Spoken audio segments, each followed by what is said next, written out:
Hey friends, before we dive into tonight's story, did you know that nearly 80% of the people who watch these videos aren't subscribed?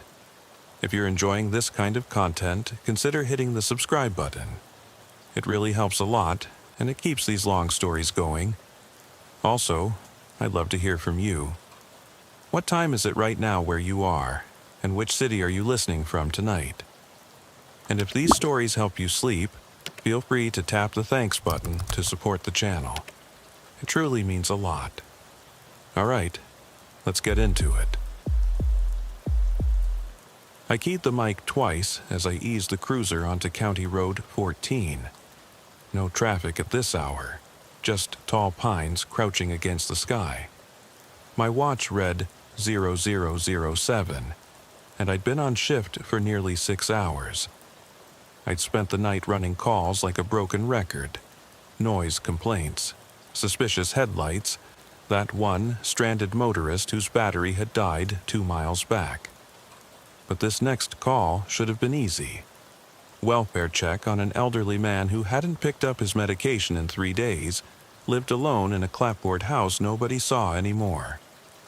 I turned off the main road onto the narrow gravel drive. My headlights flared in the clearing, illuminating the peeling white paint and the single narrow window glowing inside. I killed the lights, leaving only the cruiser's amber beacon spinning lazily in the dark. I stepped out, boots crunching, and the click of the door felt louder than I expected. The air was crisp, late October chill but not frigid, and smelled of old leaves and pine resin. I thumbed off my radio too, but even in the quiet I could swear I heard distant buzz of cicadas, humming like static. I approached the front door, deep breaths puffing in my little breath. I knocked once, then twice, solid taps that echoed against the wooden siding. The door swung open before I could knock again, and I froze in the doorway. Inside, the hall light was dim, swinging on a loose chain, casting the floral wallpaper into a strobe of shadow and sickly yellow. I could see the old man's crooked cane by the sofa and his favorite cap perched on the armrest. No one called back, no footsteps, no shuffle, just that slow sway of light. "Mr. Talbot?" I said, my voice quieter than I intended. "Deputy Rogers, Pinewood County, you okay in there?" My radio crackled to life. Dispatch checking status, but I didn't answer. Something in the house felt off, like I'd stepped into the gap between heartbeat and breath. The carpet runner was threadbare, edges curling. I walked forward, holstering my taser and drawing my flashlight. The beam danced over framed family photos. A smiling woman in a nurse's uniform, a boy with his first bicycle, a high school graduation snapshot. All the Talbots, except one frame, knocked askew, its glass cracked. I knelt to write it. Inside was that man, younger, alongside a woman and 2 girls. The image was happy, but the crack sliced her face in 2. I shivered. A soft thump came from the bedroom down the hall. I radioed 1029, possible person inside. Looking into it now. They acknowledged. I edged toward the room. Every step felt ancient wood groaning underfoot. My flashlight beam latched onto a rocking chair by the bedroom door. Empty, but rocking. Wood slats creaking in welcome or warning. I swallowed. "Mr. Talbot?" My tone bounced back at me. I stepped inside. The bedroom light bulb hung loose, swinging like a pendulum. The bed was made, but the blankets looked like someone had been dragged out. Against the far wall, a wardrobe door stood ajar. I trained my light there, dark inside except for a pair of shoes that didn't belong. High-heeled, slender, dusty. I crouched. They were wet, or had been, droplets of something dark crusted on the toes. I swallowed again, mouth dry. Then I heard it. A slow, deliberate exhale from the wardrobe. I froze. "Show yourself," I whispered, hand on my gun. The The rocking chair stopped mid-swing. The air shifted, colder, so sudden that my breath left a misty plume. I keyed my mic again, but my voice trembled. 10:33. Officer needs assistance at Talbot residence. No reply. Static. I tried again. Still static. I edged forward, heart hammering. The wardrobe door creaked in protest as I pushed. Inside, nothing but hanging coats and boxes of old newspapers. But on the floor, smeared in the dust, was a hastily scrawled word. Run. I spun around. The rocking chair had returned to motion. I raised my flashlight. The window at the opposite end of the room was open, curtains billowing in the night breeze. Something outside shifted. A silhouette slipped behind the curtain, gone before my light hit it. I ran to the window, peered out into the yard. My breathing came hard. No footprints on the soft grass, no sign of Mr. Talbot, no intruder.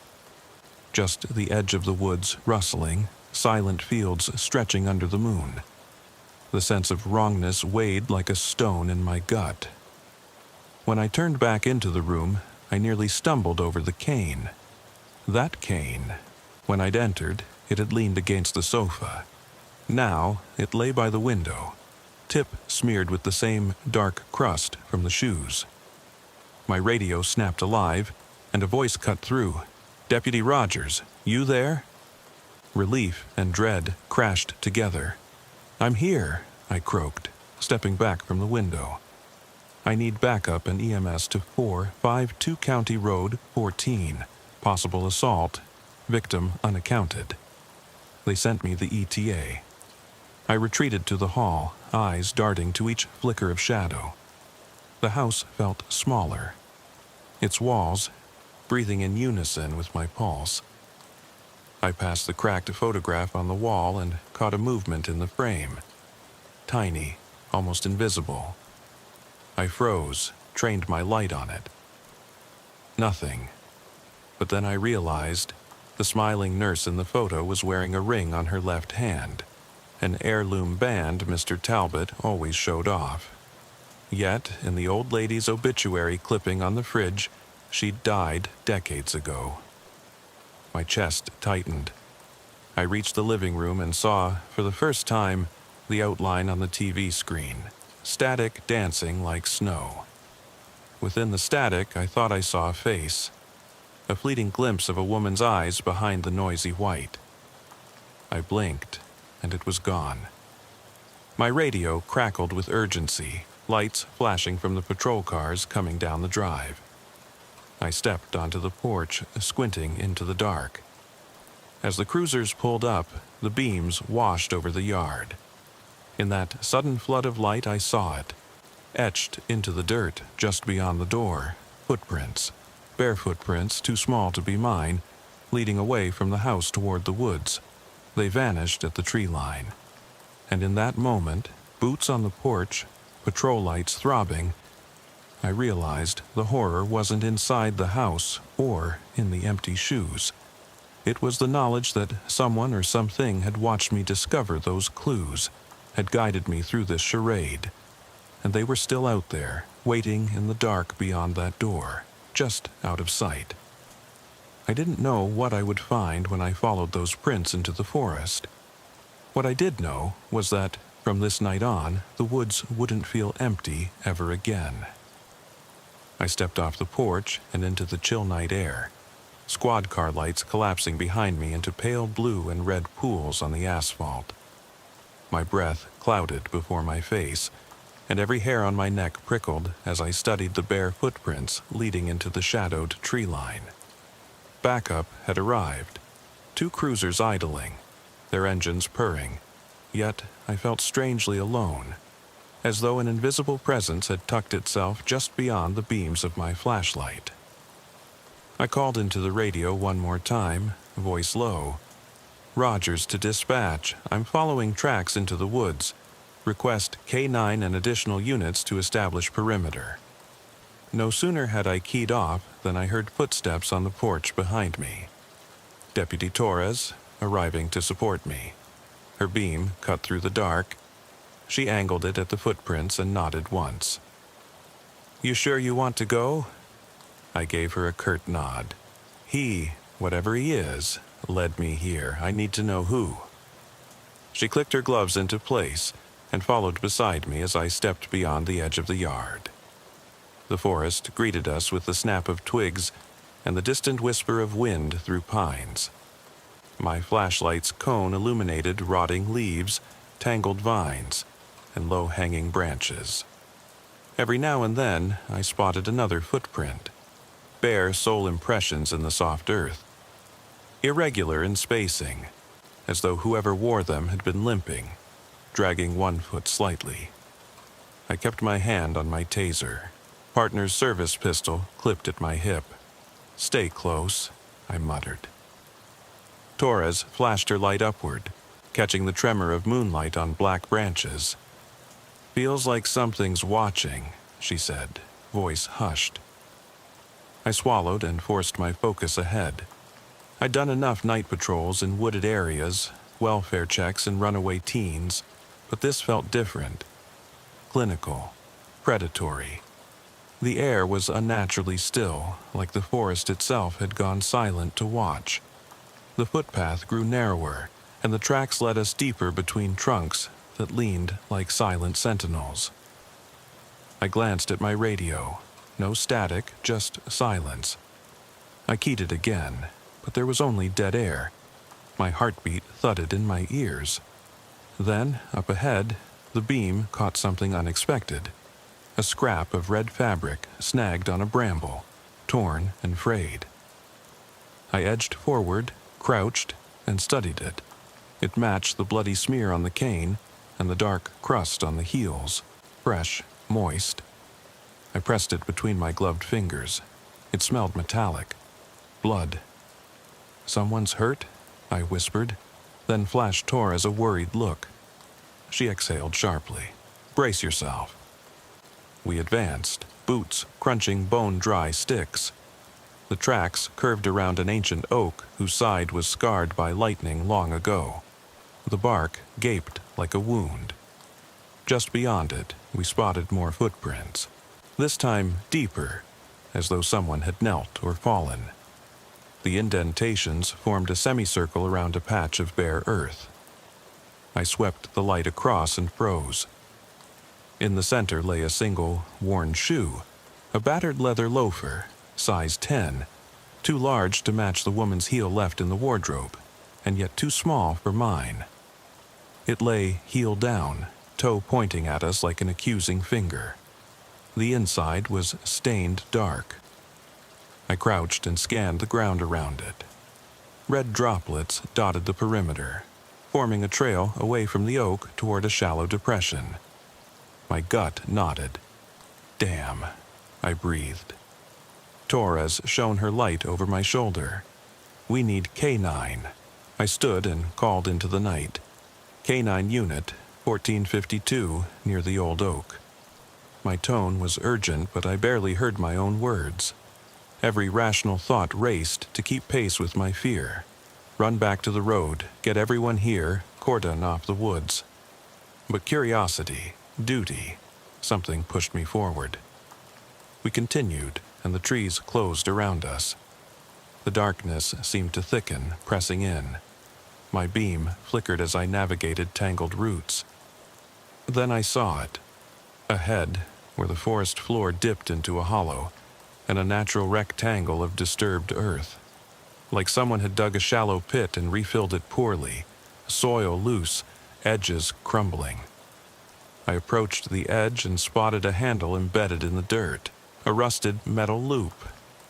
My heart lurched. It was a trap door. I could see its rectangular outline. I bent down and traced the grooves with my finger. Mud caked on the hinges, scratch marks. "Jesus," Torres said beside me. I glanced at her, mouth dry. "Open it." Her jaw tightened. "You sure?" I nodded. "Now." She grabbed the loop and lifted. The lid groaned, hinging on rusted iron. When it cracked open, cold damp air gushed out, carrying a scent of mildew and decay. I holstered my taser and switched to my gun light. poking the beam into the black hole. The beam caught rough wood walls and a narrow ladder descending into the earth. Below, the air was darker, thicker. I tapped Torres on the shoulder. She nodded and handed me a set of climbing gloves she carried for rescue operations. I winced as I slipped my hands into them, then reached down and gripped the ladder. It was slick with mold, but sturdy. I muttered, "Cover me." Torres trained her light on my back as I edged down rung by rung. Each step echoed, metal clanging against metal. The shaft descended 5 feet, then 10, until the ladder ended at a concrete floor slick with moss. My boots landed wetly, splashing in a shallow puddle. I straightened and flicked my beam over the space. A cramped cellar, maybe 8 by 8, walls dripping condensation. The light landed on the ground. More footprints, bare and small, encircling a hastily carved altar of sorts. On it lay fragments, a torn photograph, faces lacquered in blood, too warped to recognize, a broken pocket watch still ticking, and, most disturbing, a lined journal open to a page stained crimson. The ink ran in sharp strokes. "I watched you. You cannot leave." My stomach lurched. I raised my voice, trying to stay calm. "Torres, I'm in." "What do you see?" Her voice crackled softly from the opening above. "I've got your light." "You see the ladder?" I swung the beam upward. Lens reflections danced on wet wood. The opening looked impossibly small from below. I crouched beside the altar and read more of the journal's lines. Scrawled words about forgotten sins, retribution under moonlight, and promises that no officer could serve and escape unmarked. My pulse spiked. A scraping noise snapped my attention upward. My beam tilted and caught movement just outside the hatch.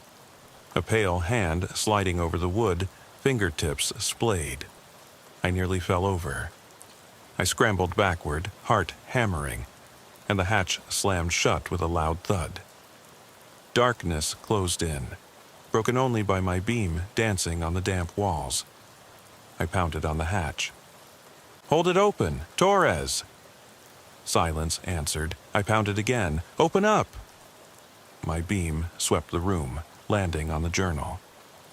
I snatched it up, skimming the torn photographs tucked inside.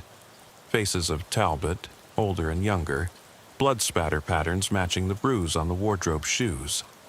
I cursed under my breath and slammed the journal shut. I jammed my gun light into my belt and grabbed the ladder. One by one I climbed, adrenaline sharpening every sense. I heard muffled voices above, distant sirens nearing. When my boot hit the top rung, I yanked at the hatch. It swung open into Torres's face, her mouth just forming a word. She caught me, and I spilled out into the night. The crisp air hit me like a wave. I gasped and coughed, lunging away from the opening as Torres steadied me. Behind her, K-9 officers flooded the clearing, dogs barking, weapons drawn, flashlights cutting through the darkness. Backup swarmed the pit, carefully cordoning it. In the blinding flood of their beams, I saw the ladder and the open pit, an unholy wound in the earth. An officer knelt, shining his light into the cavity. He looked up at me, face pale. "Sir, there's something down there. I'm not sure what it is." My stomach tightened into a fist. "Bring it up," I said, voice hollow. They lowered a rope harness and clipped it to a shape wrapped in stained cloth. As they hauled it out, my breath hitched. When it cleared the ladder, Torres stepped forward, and the harness swung, revealing a lifeless body of a small child, bound with rope so tight the flesh around the wrists had darkened. The child's face was turned away, the head covered in muddy hair, limbs limp. I swallowed a scream. Torres put a hand on my shoulder. "We need a crime scene." I nodded numbly, retreating from the pit's rim. Behind me, the forest heaved with voices, barked commands, the soft pad of canine paws. But all I could hear was blood rushing in my ears, the scratch of pages from the journal seared into my mind. As they covered the pit, I lingered at its edge, staring into the dark. Somewhere beneath the soil there were secrets unsaid, sins unpunished. And in that moment, the cold truth settled like frost on my bones. The darkness I thought I had chased into the woods had already been waiting for me, always there, patient and hungry, just beyond the reach of any light. I lingered at the edge of that pit long after they'd closed it back up, concrete and earth tumbling to conceal whatever lay beneath, like bearing a wound that refuses to heal. The air tasted of damp soil and fear as I watched Torres direct the crime scene techs. Her calm professionalism a thin veneer over the same horror clawing at my chest. I stepped away, boots crunching on the gravel, and noticed my flashlight was still clipped to my belt, its beam swinging wildly across the yard. Backup had established a tight perimeter. Yellow tape cordoned off the house, the pit, and at least 20 feet of forest around it. I could hear radio traffic, K9 teams tracking every scent, investigators snapping photos of the disturbed earth. But inside my head there was only the child's body, lifted from that shallow tomb, bound so cruelly, head bowed as if ashamed, or exhausted from waiting. I walked back toward the house, passing the crackling neon glow of the motel sign half buried under pine needles. The Talbot house looked small now, inconsequential, a stage for something monstrous. The front door sat ajar, a dull light spilling out. I pushed it gently, stepping into the hallway where I'd first seen the rocking chair. It stood still now, as though it feared giving away what had happened. In the living room, the static-filled TV had finally powered down. Dust motes drifted through the beam of my flashlight like tiny specters. I approached the mantel and saw the cracked photograph of Mr. Talbot's family, the woman's face bisected by the fracture. I ran a gloved fingertip along the crack, feeling its jagged edge. For a moment, I imagined the missing faces, who they'd been, what they'd meant to him, and how the rip in the glass might mirror the rip in his life. I heard Torres behind me. She cleared her throat. Rogers. I turned. Her eyes were rimmed red. She looked uncharacteristically shaken. You okay? I nodded, though my voice felt trapped. Just tired. Me too, she admitted. You want to sit? She gestured at the couch. We both sank into the worn cushions, boots thumping against the wood floor. Silence wrapped around us like a shroud, broken only by distant voices. I took out the journal I'd snatched from the cellar. Its blood-stained pages crinkled under my fingers. The threat, I watched you. You cannot leave. Still scrawled in hurried ink, I opened to a fresh page where new writing appeared, neat, deliberate. He will come where death sleeps. A chill crept up my spine. I closed the book. We need to find Mr. Talbot, I said. He's missing. Torres bit her lip. His car's still in the driveway. We both knew that didn't mean he was inside. My gut churned. I remembered the cane, the shoes, and how the footprints had led me here, as if someone, or something, had played a cruel game of cat and mouse. I stood. Help me search the rooms. We rose and moved methodically, flashlight beams crisscrossing. The kitchen was undisturbed, dishes in the sink, a kettle on the stove, a sticky note reminding Mr. Talbot to take his pills.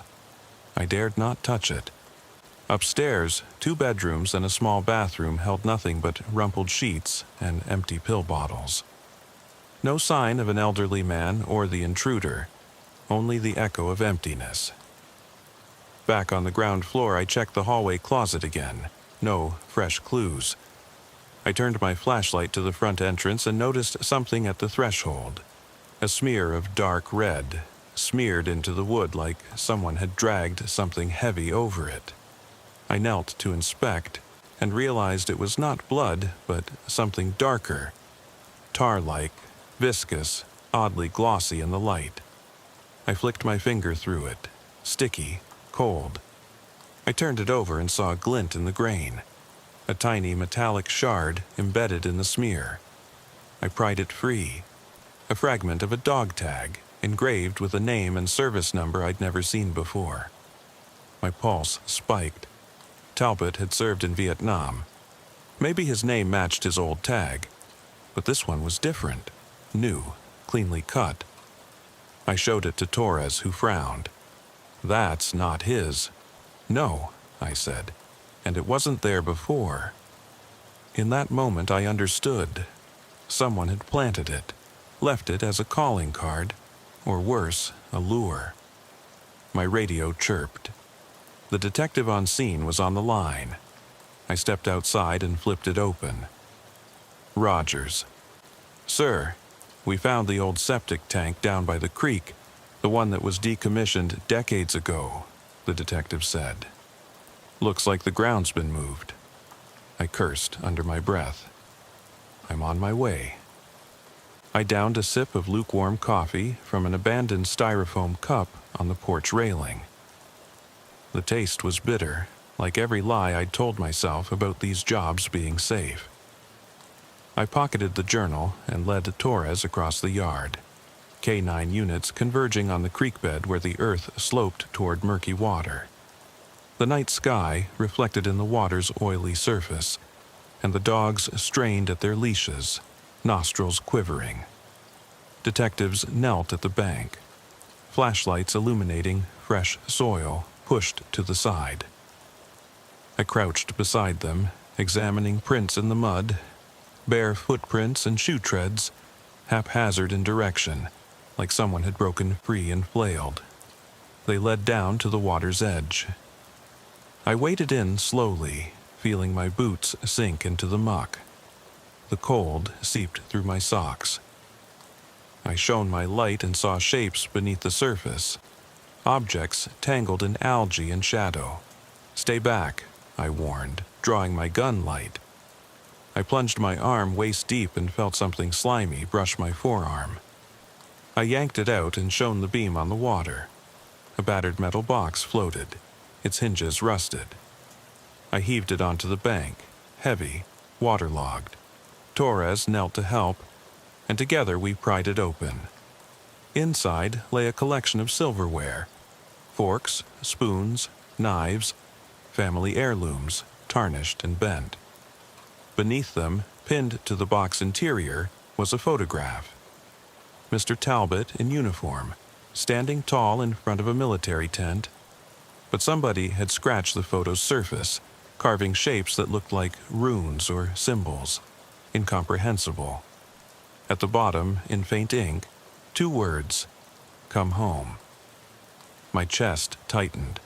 Why had someone taken his things, hidden them here, and then given them back with that message? The creek's gentle current burbled, as though mocking my questions. I snapped the photo with my phone for evidence and closed the box. Behind us, the K9 team signaled. The dog had picked up a scent heading upstream. I followed as the dog led us along the bank, wading through shallows until we reached a fallen log. There, beneath its mossy weight, we found fresh crawlspace dirt piled over a rusted hatch. The dog growled and scratched at the soil. I knelt, my gloved hands digging, uncovering the rusted outline of another trapdoor. Torres joined me, flashlight in hand. "Here we go again," she whispered. We exchanged a look, both haunted, both determined. I pried the hatch open this time. The rotten wood gave way to reveal a yawning shaft, deeper than the last, old concrete walls slick with slimy moss. I shone my light down and felt bile rise.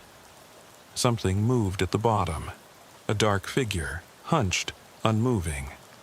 "Geez," Torres breathed. I climbed down, each rung slippery, until my boots hit solid ground. The flashlight beam landed on an altar, similar to the one in the cellar but larger. Stacks of family photographs, shattered picture frames, rusted military medals, and more journals, their pages smeared with a substance that looked disturbingly like my own blood. In the center lay a tattered uniform shirt, name tag torn off, sleeves folded like arms cradling an invisible burden. My stomach rolled. I moved closer, shining my light on the hunched figure. Its head lolled forward. Too still. My beam caught pale skin stretched tight over bone, a face sunken into deathly sleep. I swallowed and realized it was Mr. Talbot, bound and gagged, eyes glassy. I dropped to my knees, heart pounding. His chest was motionless. No pulse. I fumbled for my radio. "Medic!" I yelled, voice raw. Above, I heard Torres's voice calling down, urgent, K9 barking. Every second stretched. I knelt beside his body, feeling the emptiness press in from all sides. I closed his eyes, hoping, and realized the last light of hope had died. As the rescue rig arrived above ground, my radio crackled. "Sir, we've got you, but it's too late." I sat back on my heels, staring at Talbot's lifeless face, the darkness of the bunker swallowing the beam. His last message to whoever had done this, "Come home," echoed in my mind like a dirge. I thought of his empty kitchen, his missing cane, the scattered blood smears, the child's body, the stolen memories. I realized then that this night was never about catching a criminal. It was about understanding how thin the line is between protector and prey, and how, once crossed, you never walk away unscarred. I climbed out of that hole and into the rain that had started to fall. A gentle, relentless patter that washed the blood and secrets into the soil. I stood under the neon motel sign, light flickering, and let the cold water run down my face. There was nothing more to find, only the ruins of a man's life and the unnatural echo of his final plea. When I returned to the station, I filed my report in silence.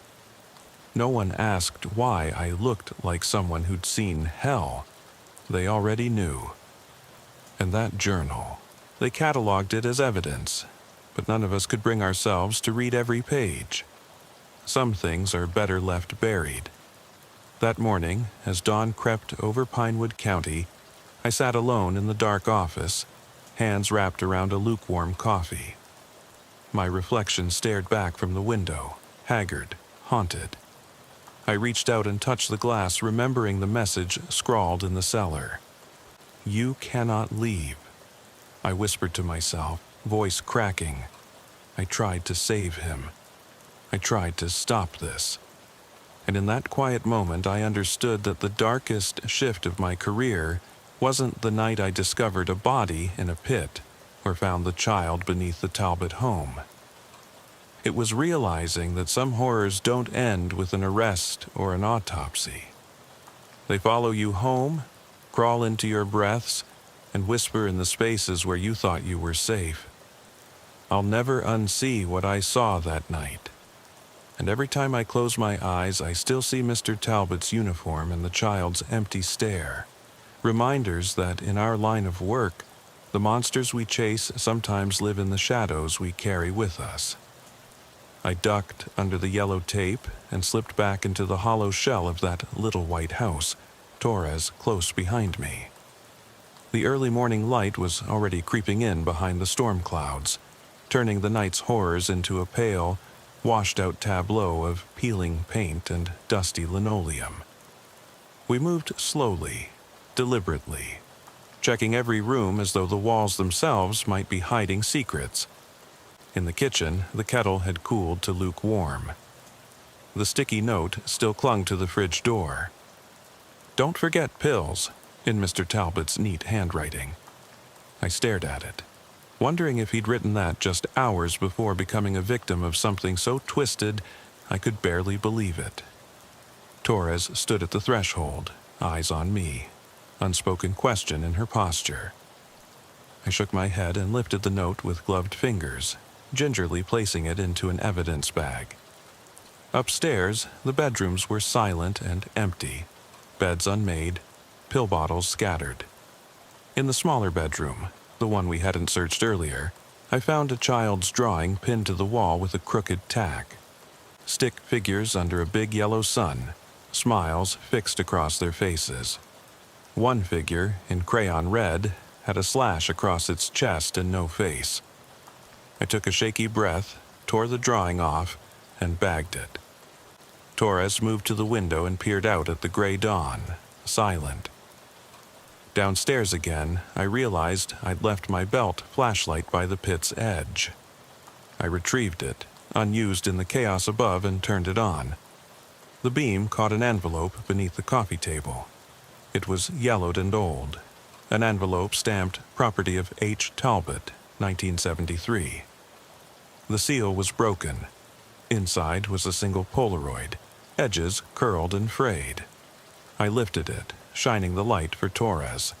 A grainy image of a younger Mr. Talbot standing beside a woman in a World War II nurse's uniform. Another girl clutching her hand. On the back, scrawled in pencil, "Never forget what we hid." My blood ran cold. I slipped the photo into evidence and sat heavily on the couch. Torres handed me a coffee someone had set down earlier. I sipped gratefully, the warmth burning down toward my belly. "Rogers," she said softly, "we need to call family." I nodded, pulling out my phone. "I'll get Talbot's daughter on the line." I dialed the number from dispatch notes. It rang twice, then a small, weary voice answered. "Hello? Miss Talbot, this is Deputy Rogers." My words felt unnatural, formal. "I'm sorry to call so early, but..." I paused, struggling.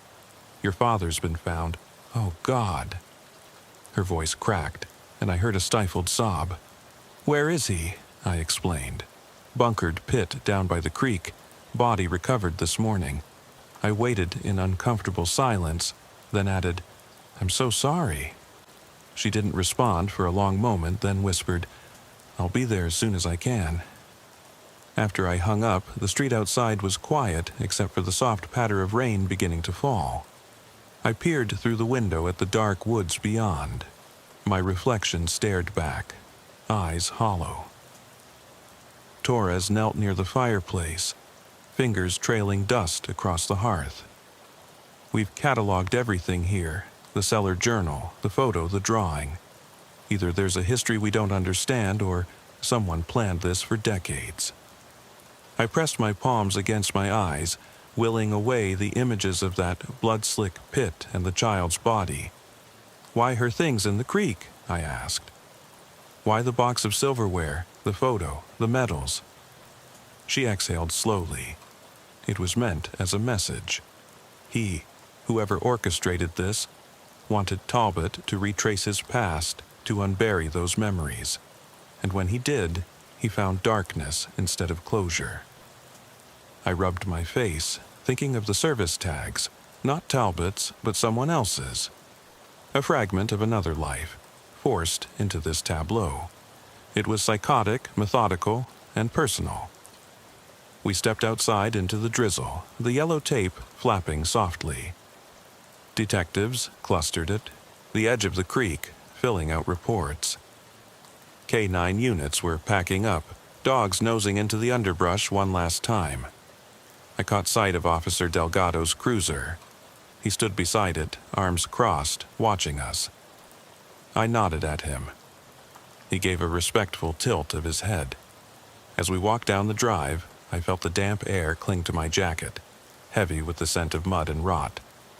Torres fell into step beside me. "You okay?" I shrugged, voice low. "Nothing feels okay." My mind drifted to the child, bound and hidden, to Mr. Talbot's final hours, to the whispers in the cellar echoing through my skull. She glanced at me. "You should take some time off." I forced a laugh that felt hollow. "You heard the captain. They want answers, and I haven't even scratched the surface." She looked at the tree line. "Then, let's do our jobs, find out who did this." I stopped and faced her.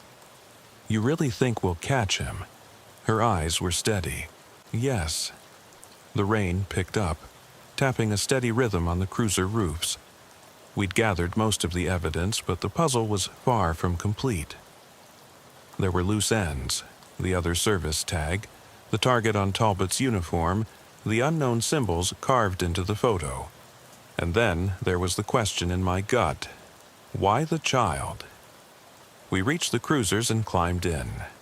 I keyed on the dash mic. "Dispatch, Rogers and Torres en route to station with evidence. Let's get forensics on those pages ASAP." The radio crackled acknowledgement. Inside the car, I looked over at Torres. "Drive, I need to think." She glanced at the map on the GPS. "We can start by checking Talbot's service records, find that second tag." I nodded, letting the engine idle. The world outside was blurry through rain-streaked windows. The thought of the office felt surreal. A sterile environment compared to these haunted woods. Suddenly, my phone buzzed in my pocket. I fished it out. A text from the medical examiner, 2 words and a date stamp: journal blood, not Talbot. My breath caught. I looked at Torres. The blood in the journal? Her face paled. Could be ours, could be the victim's, or... I swallowed hard. It could be his. The car sat silent, engine idling, minds racing. Somewhere in Pinewood County, a killer still watched, knowing we'd uncovered part of the plan, but not the whole. We had hours of data, photos, fragments of a life rewritten by someone else, and every clue felt like a thread leading deeper into darkness. I closed my eyes for a moment, taking in the scent of vinyl and rain. In the rearview mirror, I caught my reflection. Lines had appeared around my eyes overnight, 10 years on the force, and just this week had aged me more than any high-speed chase or shootout ever could. I whispered, almost to myself, "Come home." And I realized that the plea wasn't just for Mr. Talbot. It was for me, too, to return from the edge of whatever madness this case demanded. But as the rain obscured the road ahead, I knew that once you plunge into this level of evil, coming home isn't an option. You survive it, or it becomes part of you forever. We pulled away from the Talbot house, headlights carving arcs into the gray morning. The chill seeped in, but I didn't feel it. My focus was fixed on the road and the unanswered questions waiting at the station. Somewhere in the stacks of records and lab reports lay the key to this nightmare, and I was determined to find it, because if I didn't, the darkness would keep calling my name until I answered. I sat in the driver's seat of my patrol cruiser, the engine ticking as it cooled, rain pattering against the windshield. Torres shifted beside me, evidence bags on the passenger seat, radio traffic buzzing faintly through the closed windows. The glow of the station's fluorescent lights bled through the rain-streaked glass, turning the world outside into a blur of gray and yellow. I lifted my head slightly, staring at the follicle-thin steam rising from the hood, and tried to steel myself for what would happen next. "Do you want to run the tag?" Torres asked, tugging on the evidence bag containing the ripped photograph and the service medals. Her voice sounded distant, as if coming through a tunnel. I exhaled, tapped the dashboard mic. "Dispatch, I need a records check on military service number 5-3-7-9-2-1. My heartbeat snapped in my chest, and correlated with any active addresses in Pinewood County or surrounding jurisdictions. "Copy," dispatch replied. Static hissed through the speaker. I turned off the mic and watched the call lights spin their silent circles. Torres leaned over and opened the box of silverware evidence, handling the dusty forks and spoons with gloved hands. "They cleaned these," she murmured. "No fingerprints, no blood residue." She set the utensils aside on the console. But the photo, Talbot's daughter told dispatch that old photos got shuffled around when her mother passed, but she never mentioned carving runes into them. I nodded slowly. We need her here. I stuffed the torn drawing and the Polaroid into a new evidence bag. Run a check on Kathy Talbot. See if she's in town or in a nearby county. She said she'd be here, but we haven't seen her car yet. On it, Torres said, pulling her phone from her pocket to text dispatch. She glanced at me. You okay? I ran a hand through my hair, feeling the weight of the jacket on my shoulders. Just thinking, I said, though I knew that was meager. My thoughts spiraled, the child's body in the creek pit, Talbot's hollowed eyes staring at me in the damp bunker, the cryptic message in the journal, the second tag.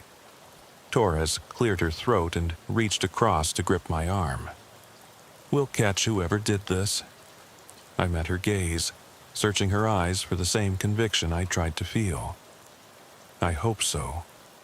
We idled in the car until dispatch called back. I keyed the mic again. Rogers. Service number 537921 is registered to Private First Class Henry J. Madigan, discharged in 1972.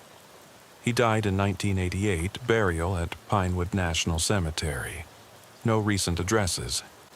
His daughter, Linda Madigan, resides 2 counties over. The voice paused, then added, Talbot's daughter is en route, estimated 15 minutes. I exhaled. Thank you, dispatch. I sat back, blinking as the windshield wipers swept away the rain. The revelation that the tag belonged to a man dead decades ago twisted the case further. Someone had planted that dog tag deliberately, knowing it would lead us to a second, unconnected family.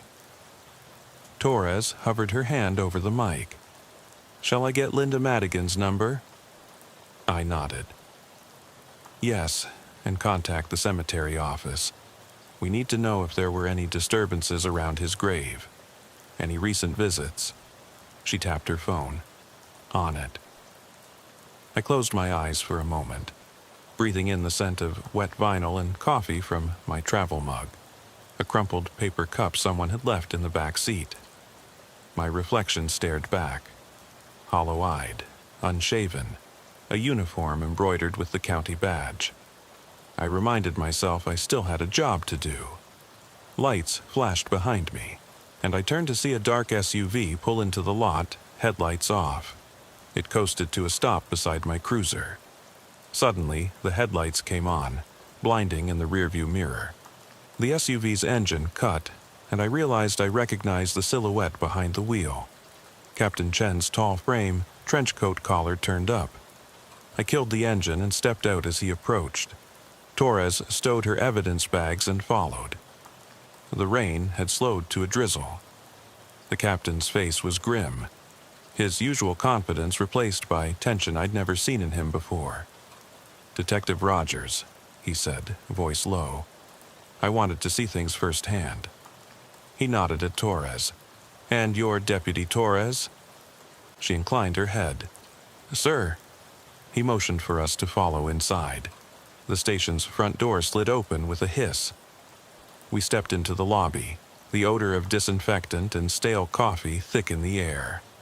The night clerk glanced up, then back to his paperwork. In the records unit down the hall, the lights were bright and every surface covered in files.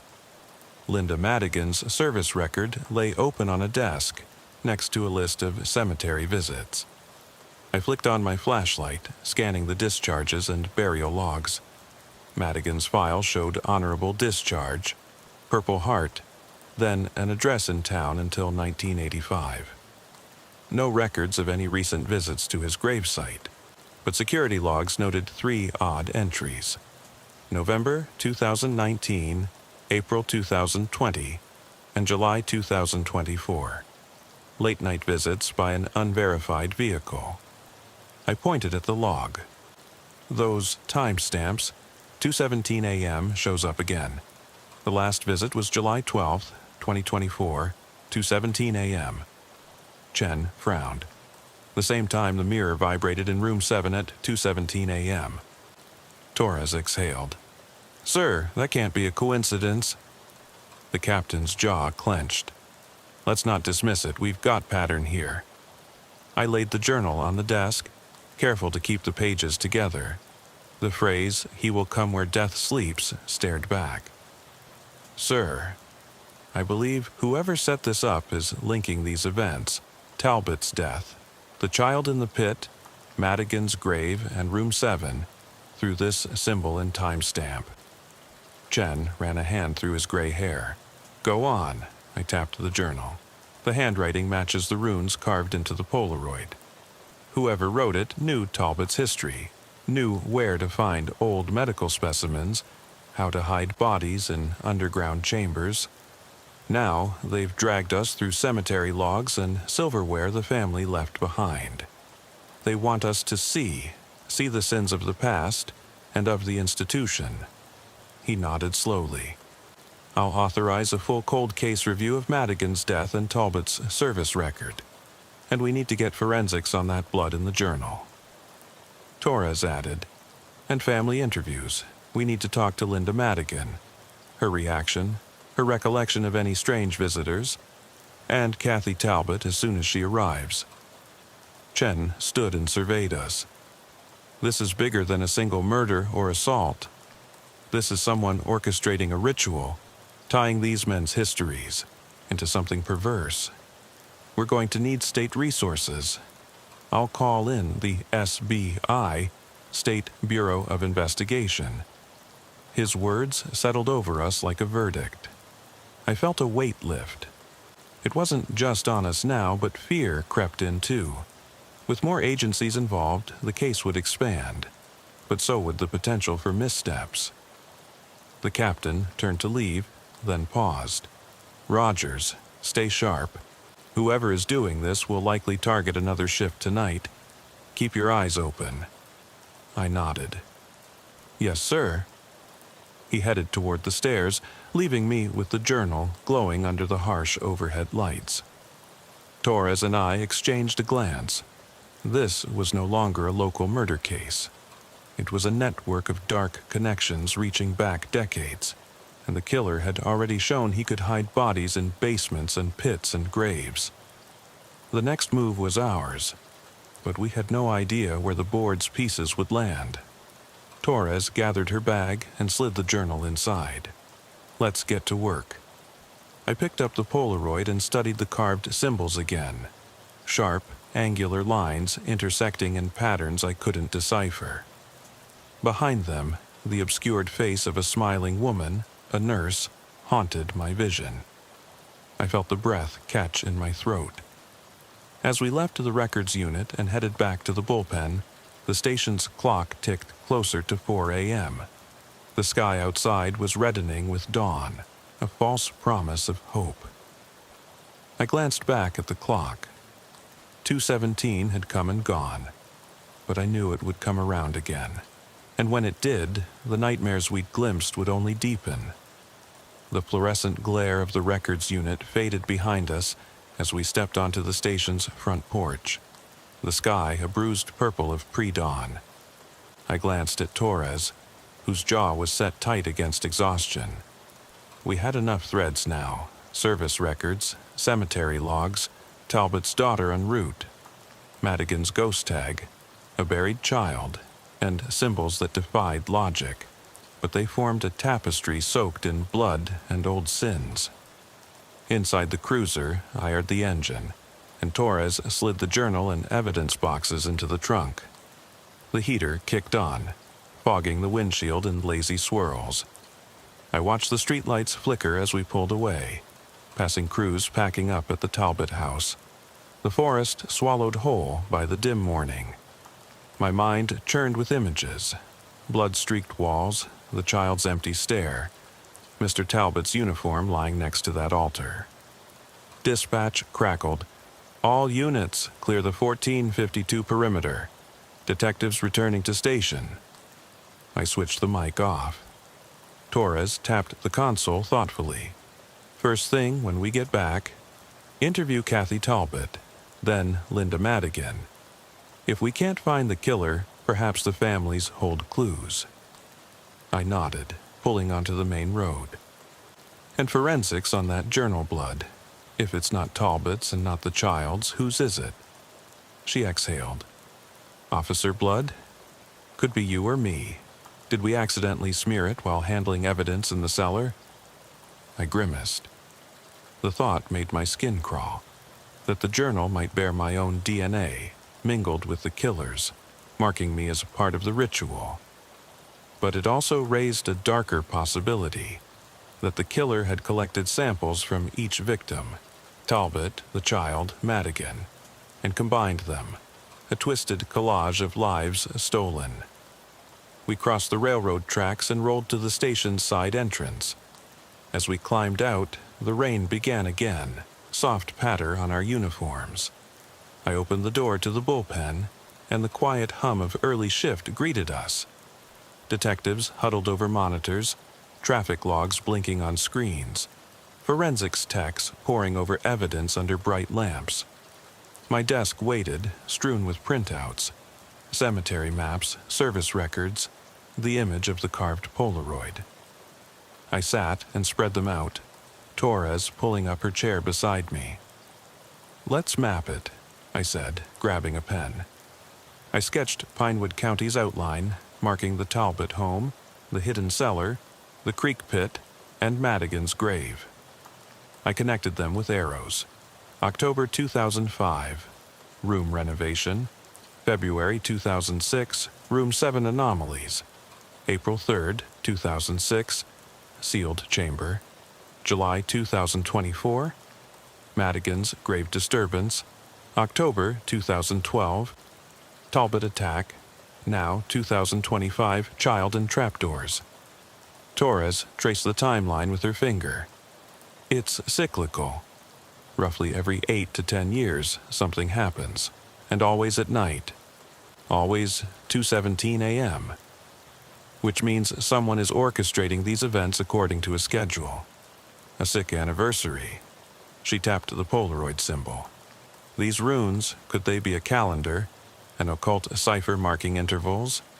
I nodded.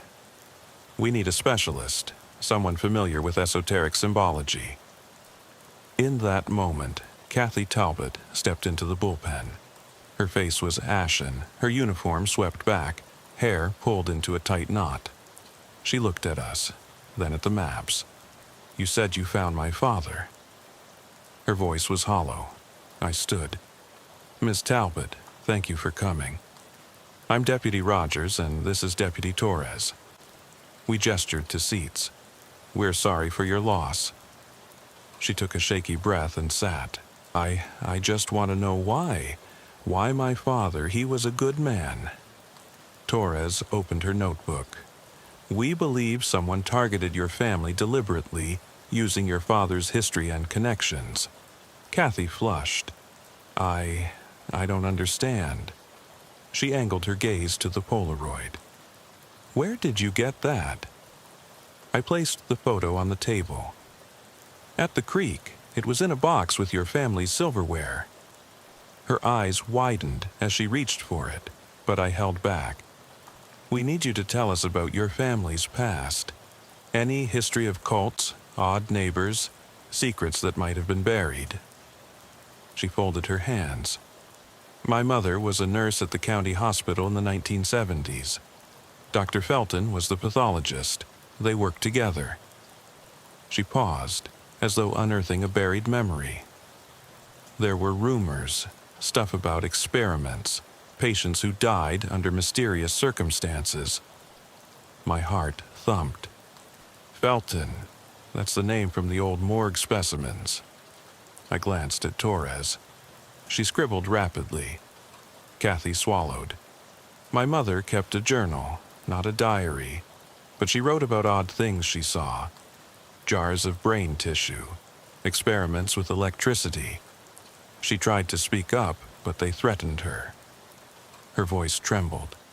"After my sister died, they told her she was unstable." My chest tightened. "Your sister?" Tears welled. "She died in '75, sudden illness, I was 10. My mother never talked about it. Torres looked at me. And the child in the pit could be her, your sister. Kathy's hands trembled. No, they said she was buried in the family plot. I exchanged a look with Torres. We found her body bound, dumped in that hole. The date matches, 45 years. Kathy covered her mouth. It can't be. I spoke gently. We'll exhume your family plot, compare remains.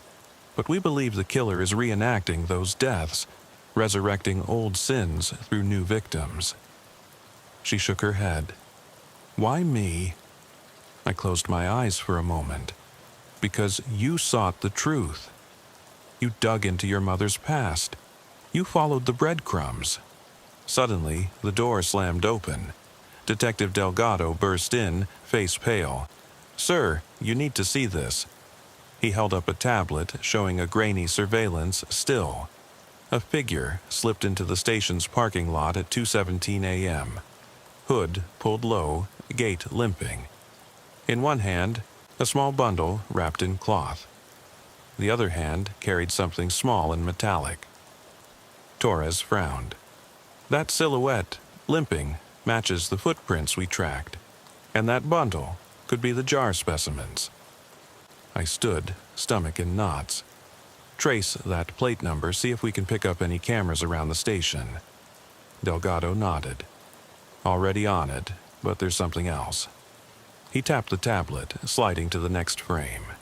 The figure paused by the records unit window, pressing a hand flat to the glass. A flash of pale skin, a crooked finger. Then he looked up and stared dead on at the camera. A gaunt face framed by stringy hair and dark eyes. The silence that followed felt like the world had stopped turning. Kathy began to sob. This is the person responsible, I said, voice cracking. I gestured to the image. We need to get this to every unit, be on the lookout, and we have to move her to safety. Torres moved to Kathy. We'll take you to a safe location. We'll protect you. Kathy nodded, trembling. I grabbed my radio. All units, suspect in station vicinity, precautions advised. Lock down all exits. On Dort, as the bullpen erupted into controlled chaos, phones ringing, keyboards clattering. I stepped aside and looked at the symbol carved into the Polaroid, backlit by the tablet's glow. The runes seemed to twist in the light as though alive. I realized then that the killer had drawn us here, used the station itself as part of the ritual, forcing us to confront the cycle of death we had only begun to unravel. They wanted an audience, and we were trapped inside the final act. Sirens wailed in the distance as officers fanned out to secure the building. I felt a hand on my shoulder, Torres's. She nodded. Ready? I swallowed, voice barely a whisper. Ready. We moved toward the door, the tablet image burning in my mind. The station's halls stretched before us, every shadow a promise of dread. I tightened my grip on my flashlight and sidearm. In that moment, I understood the final truth. Justice, in this case, wouldn't come from arrest or confession. It would come from breaking the cycle, from refusing to let the darkness define us. But first, we had to survive the night.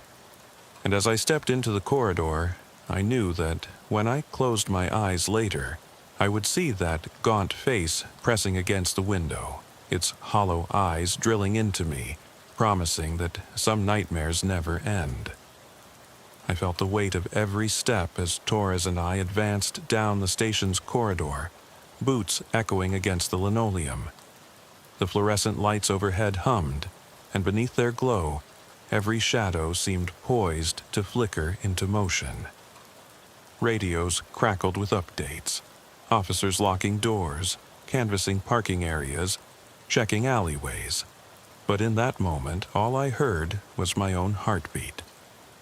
We passed the records unit, its door now sealed, and I glanced at the surveillance monitor still displaying the killer's gaunt face. It stared back at me, unblinking. I realized then that the station itself had become a trap. Walls that once offered sanctuary were now the stage for someone's perverse design. Torres pressed a palm to the emergency exit door. It swung open into the night's damp air.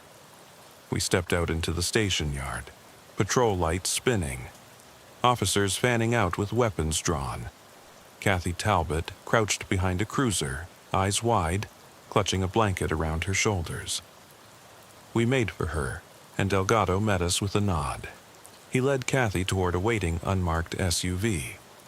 As Torres ushered Kathy inside, I lingered by the station steps.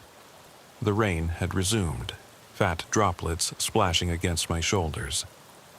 I watched the SUV pull away, its taillights bleeding red into the dark. Behind me, the station loomed, its windows and corridors a maze I knew all too well. I checked my watch, 2:17 a.m. again, exactly the time the killer had struck before. A chill ran through me. I thought of Mr. Talbot's final plea, "Come home," and of the child buried in that pit. I thought of Madigan's empty grave and the sealed horrors of Room 7. Someone had choreographed this dance of death across decades and dragged us here for the final act. A patrol sergeant approached, flashlight beam bobbing. "Detective Rogers?" he asked. I nodded. "Secure the station. No one in or out without escort, and check every camera in a 10-mile radius." He saluted and turned. I took a breath, letting the rain sluice away the sweat and dread. Then I lifted my gaze to the station's front entrance, its windows dark, the corridors hidden inside, the killer somewhere within those walls. I clicked my flashlight on and stepped forward, letting the beam slice through the darkness.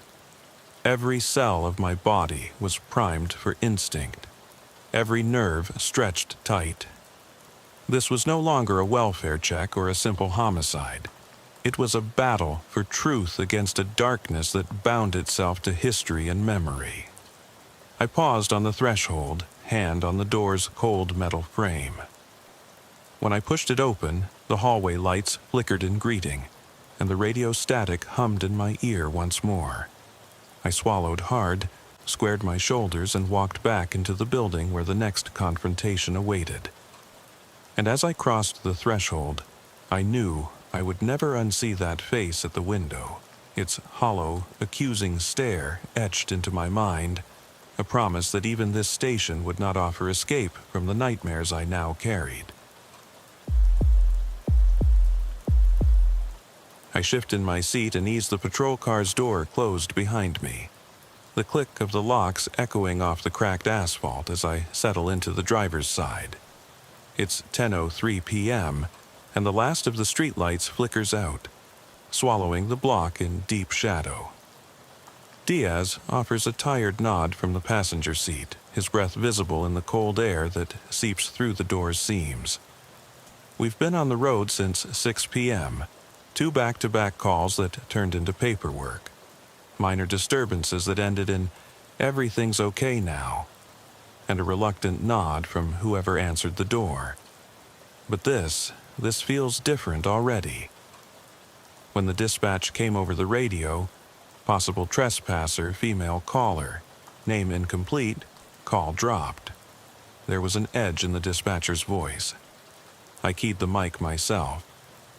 Unit 7 Alpha en route. Show us on Elmwood Drive, apartment complex near the laundromat. There was another crackle of static, then silence. That second of nothing. It settled over my skull like a weight. The narrow road that leads to Elmwood Drive was lined with sparse trees, their branches bare now, skeletons against the night sky.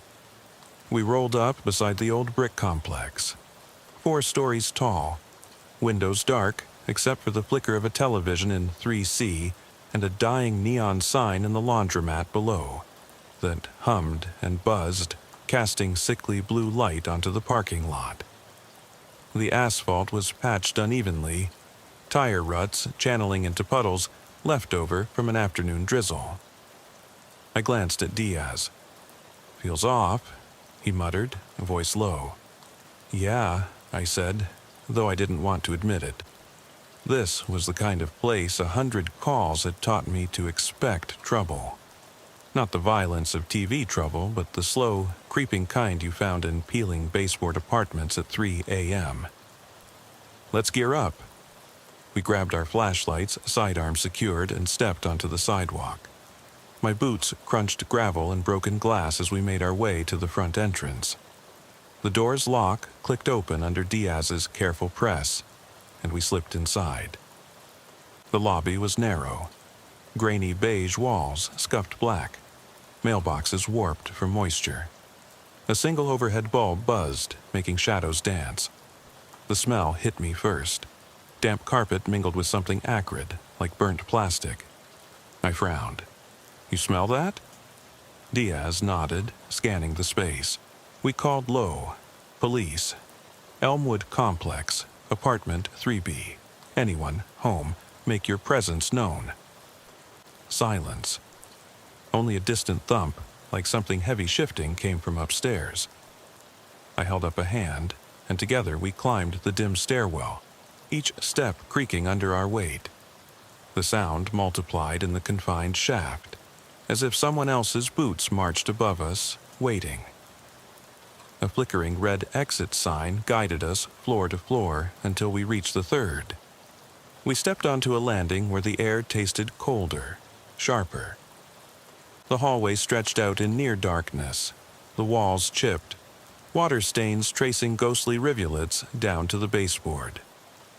At the far end, 2 doors, 3A and 3B, apartment numbers stamped in tarnished metal.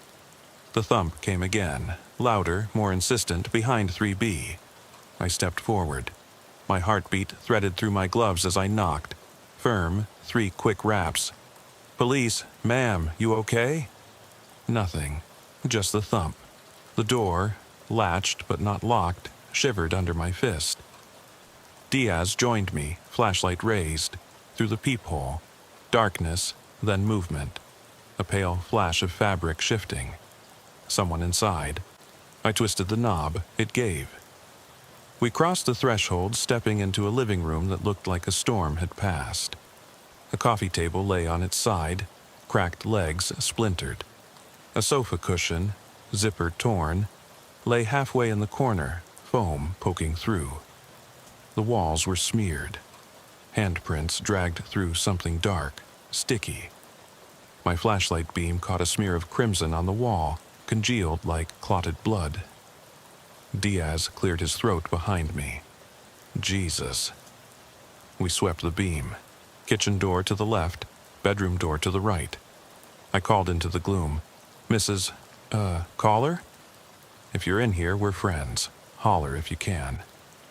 Silence, except the distant hum of the neon sign downstairs leaking through a cracked window.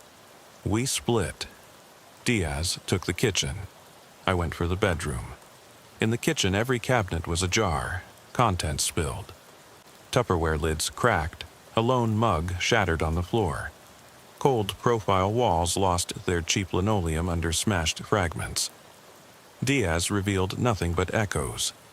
He fell in beside me, grim-faced. Nothing here. I moved toward the bedroom door. Hinge loose, squeaked as I nudged it. Inside, dim light pooled from a nightlight near the dresser. The bed was tossed, sheets tangled, comforter half on the floor. A photograph lay face down, frame broken. I pressed it upright, hands trembling. 2 women, smiling, palm trees behind them. The glass was spiderwebbed. Something shifted in the darkness beside the closet. My breath hitched. Diaz joined me. Both beams converged on the closet's yawning mouth. The door was slightly open, enough to show darkness swallowing the interior. I swept my light across the closet's floor. A woman crouched in the corner, knees drawn up, arms wrapped tight.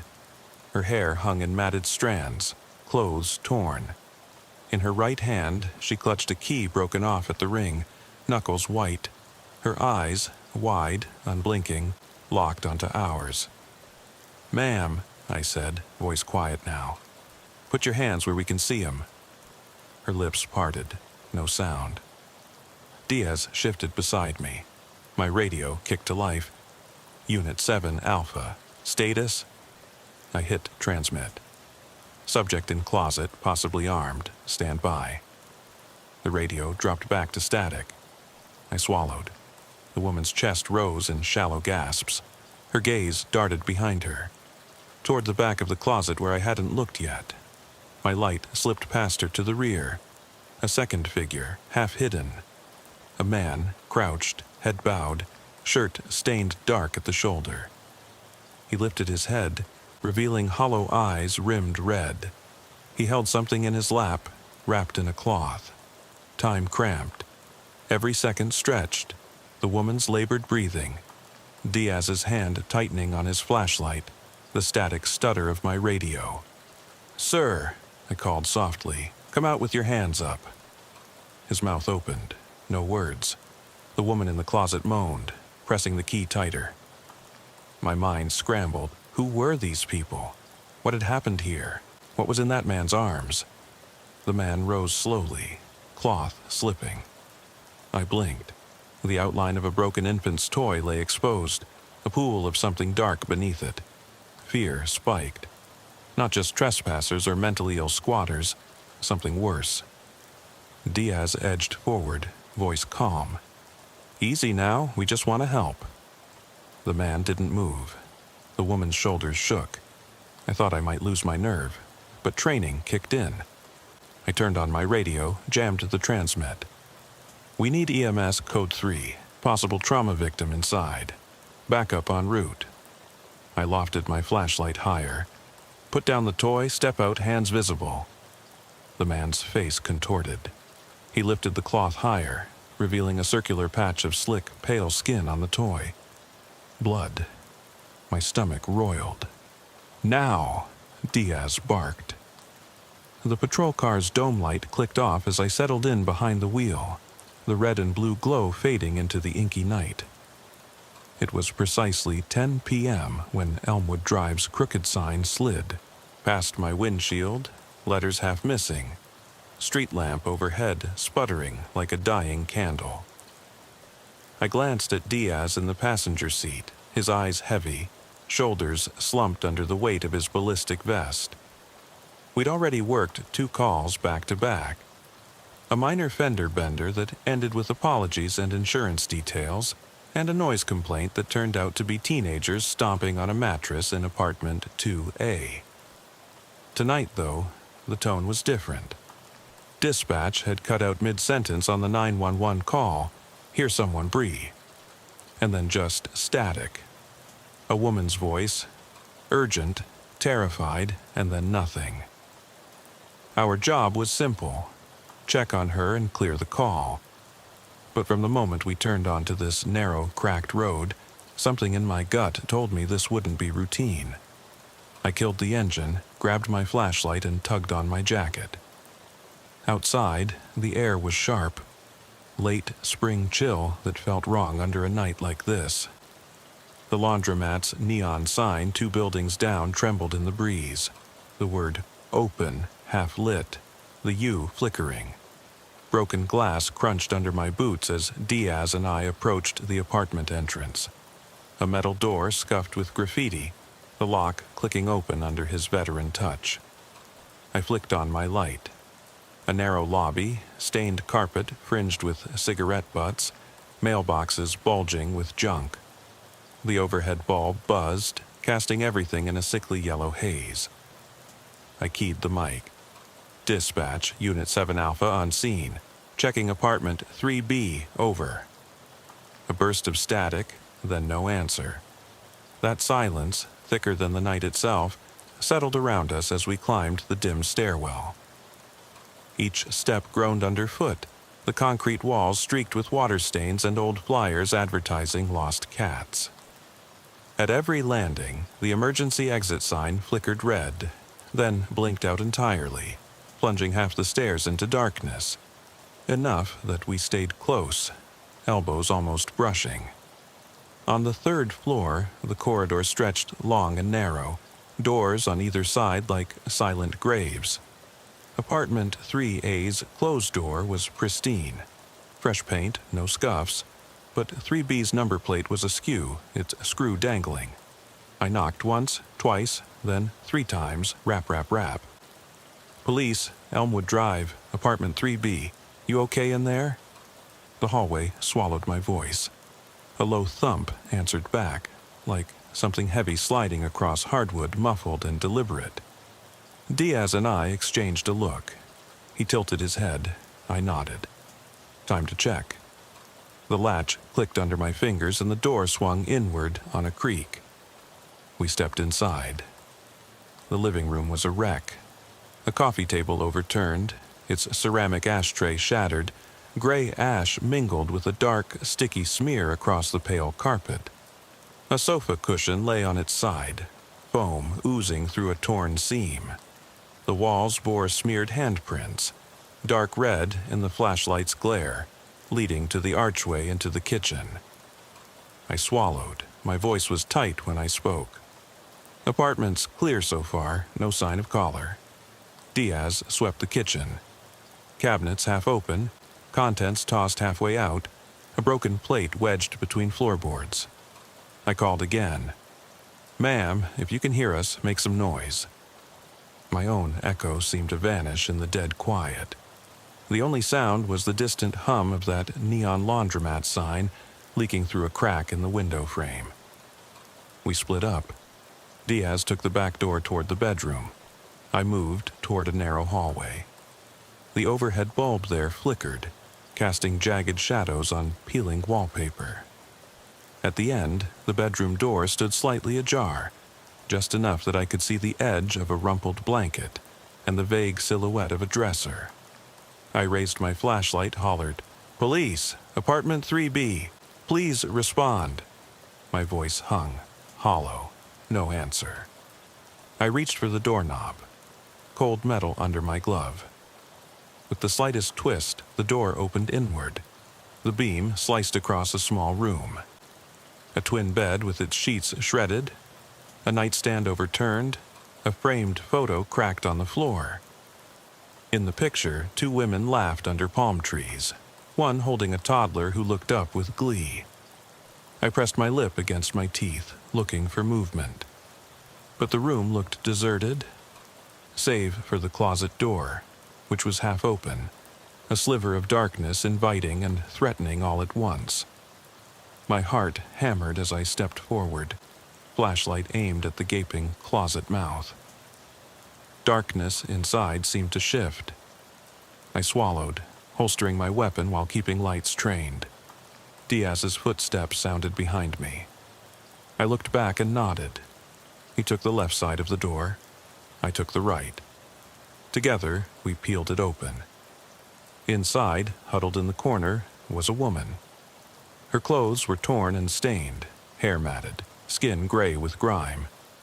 She curled into herself, arms around her knees, eyes wide, unblinking. And in her right hand, she gripped a length of metal, part of the closet rod, jagged from being torn down. I recognized the instinct behind it. Weapon fashioned from desperation. She didn't flinch at our lights. She simply stared, throat bobbing with silent tears. "Ma'am," I said, voice calm but low. "We're here to help. Put down the rod and stand up slowly." The woman's breathing rasped in the small space. She flinched at every word but remained crouched. Diaz shifted. Radio mic lifted. 7 Alpha. Subject located. Armed with improvised weapon. Stand by. Static. Then nothing. I pressed forward 1 step. "Listen to me. You need to drop that now." My flashlight hand shook slightly. Adrenaline buzzed through me. The future of this call hinged on her reaction. My mind raced. Was she the caller, or was someone else in the apartment? I glanced at Diaz. He had his weapon at low ready, but finger off the trigger. We both held our breaths. Then, behind her, I saw it. A second silhouette, half crouched in shadow. A man. His shirt was soaked in a dark patch at the shoulder. His hands twitched around something small, wrapped in cloth. He didn't make a sound, but I saw his eyes reflect the beam, desperate, haunted. My pulse jumped. I raised my voice louder. "Sir, come out slow, with your hands visible." The man froze. The metal rod in the woman's hand wobbled. For a heartbeat, everything stopped. The buzzing neon sign downstairs, the hum of the fluorescent bulb, even our breathing. Then the man slumped forward, cloth falling away slightly, revealing blood on the floor beneath him, pooling dark and centrifugal. The woman in the closet whimpered, pressing the rod tighter. I realized, sickeningly, that the man held something wrapped in cloth on his lap. I leveled my beam higher, a small bundle, cloth stained, edges slick. "Drop it," I said, voice flat. "Now." She let go of the rod. It clattered on the floor. Diaz moved in to secure her, guiding her hands behind her back. I pivoted, trained my light on the man. His lips parted, but no words came. He unfolded the cloth, revealing a child's toy soaked in dark fluid, a small keychain still clutched next to it. My stomach lurched. "Put the toy down," I ordered. He obeyed, eyes vacant. The radio crackled. "Backup ETA 2 minutes." I exhaled, barely.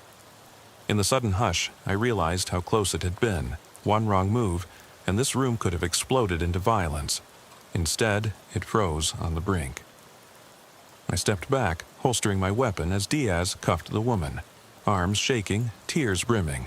She mumbled nonsense, eyes unfocused. The man collapsed onto his knees, ragged sobs shaking his frame. I called in MCSD and EMS. Sirens rose faintly in the distance. The neon hum below grew louder, as if mocking the stillness above. My partner guided the woman out. I knelt beside the man, whispering, "It's okay, we're here now." He collapsed against my leg, eyes glassy. When they loaded them into the ambulance, I stood on that landing, knees weak. The closet door swung closed behind me, plunging the room into darkness once more. I walked back down the hall, each step echoing with questions. Who was the real caller?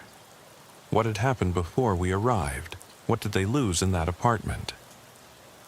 Outside, the early dawn sky bled pale gray. The street lamp overhead sputtered out, leaving us in near blackness. I rubbed my face, tasting the metallic tang of adrenaline. Diaz climbed back in the cruiser, silent. We drove away without a word. Back at the station, paperwork awaited, codes, narrative fields asking for clear descriptions. How do you explain a broken key, a torn photograph, a child's toy soaked in blood? How do you mark a call completed when part of you never leaves that dark closet? I filed the report, checked the evidence into property, then washed my hands 3 times before touching anything else. In the locker room, I sat on a bench beneath a flickering fluorescent light. My reflection in the cracked mirror looked older, worn. I closed my eyes and saw her. The woman's vacant stare, the crooked closet rod, the man's shattered face. They say you learn to compartmentalize, put these things behind you, move on. But I still see the smear on the wall, the pool of dark fluid tracing the closet floor, and the outline of that broken toy. I see it when I close my eyes after my next shift. I see it when the radio summons me to another late-night call, and I turn down Elmwood Drive, wondering which doors will open calmly, and which will reveal something I can never unsee. The ambulance's red lights washed over the brick facade of 3B as we watched the stretcher roll out, the paramedics' radios squawking about vitals and transport. I stood just outside the open doorway, the cool night air brushing against the sweat on my neck. Diaz remained behind me, arms crossed, eyes fixed on the paramedics. In that moment, everything felt suspended, the apartment, the darkness, the radio's distant chatter. I holstered my flashlight and stepped past him, into the silent doorway. The living room greeted me with the same shattered quiet. Couch cushions askew, splintered wood, the sticky smear still lurking by the doorway. I swallowed hard. "I need to clear this place," I murmured. Diaz nodded without looking back. We moved methodically now, voice low. I called dispatch. 7 Alpha, clearing apartment. Confirm evidence pickup and photographer. My words echoed off the walls. Once, I might have felt proud of that measured professionalism. Now, it felt hollow. An exercise in bureaucracy against the raw backdrop of human ruin. I swept my light toward the kitchen, inspecting splintered cabinets, the shattered mug on the linoleum, streaks of red that might have been rust, or something far worse. Diaz examined the bathroom, where the door hung crooked, hinges bent. I found no signs anyone had sought refuge there, no notes scrawled, no messages left. Just cold tile and a mirror smeared with something I didn't want to identify. In the bedroom, I lingered. The photograph still lay on the floor, the toddler's face half obscured. I knelt, brushing dust from the frame. Mom and me, a name scrawled on the back. Grace and Evelyn, 2016. My heart pinched. Grace, the 911 caller's name. Evelyn, the woman in the broom closet she had once trusted. These 2 lives tangled in tragedy, written across this damaged wood and spilled blood. Diaz joined me. He thumbed the frame. "They were roommates once," he said softly. "Good friends, until she snapped." I said nothing. Words felt useless. He tapped a gloved finger on the frame's glass shards. "They lived here together before Grace moved out." He nodded toward the closet. "You think this was planned?" I met his gaze. "No," I replied. "Too messy, too desperate." We backed out, letting photography techs swarm the scene. Flashbulbs poppin', measuring tapes unfurling. I stayed near the front entrance, leaning against the hallway wall, arms folded. The adrenaline drained, leaving a weight in my chest. I closed my eyes for a moment, saw the 2 of them crouching behind me. Evelyn's wild stare, the man's paralyzed breakdown holding that bloody bundle. I couldn't unsee their faces or what they represented. Broken trust, shattered bonds, violence born of betrayal. Diaz nudged me. "Let's get this logged." I followed him back to the cruiser, the open hallway stretching behind us like an abandoned tomb. Outside, the ambulance doors slammed. Grace, silent, gaunt, was nowhere to be seen again, claimed by some rotation, taken to psych evaluation. The man, name unrecovered, was cuffed, charged with assault and endangerment. Evelyn, bracelet enveloped, muttered incoherent apologies.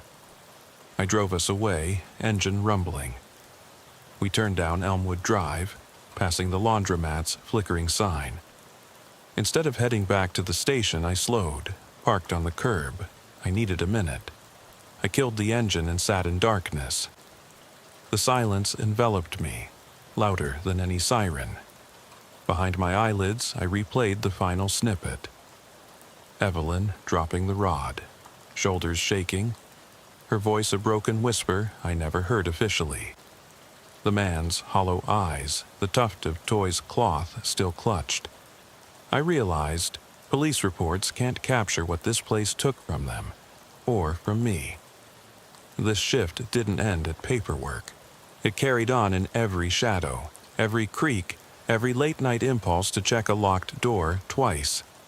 Diaz climbed out and stood beside me. He didn't speak, he just lit a cigarette. Illegal now, but still he held it between 2 gloved fingers. He exhaled, gray smoke drifting toward the streetlight's glare. I watched, shoulders tense. Finally, he exhaled again. "You okay?" he asked. No one had asked me that all night. The question felt foreign, heavy. I swallowed. "No," I admitted. "Not really." He nodded, sliding back into the cruiser. "Let's get back. Debrief in 20.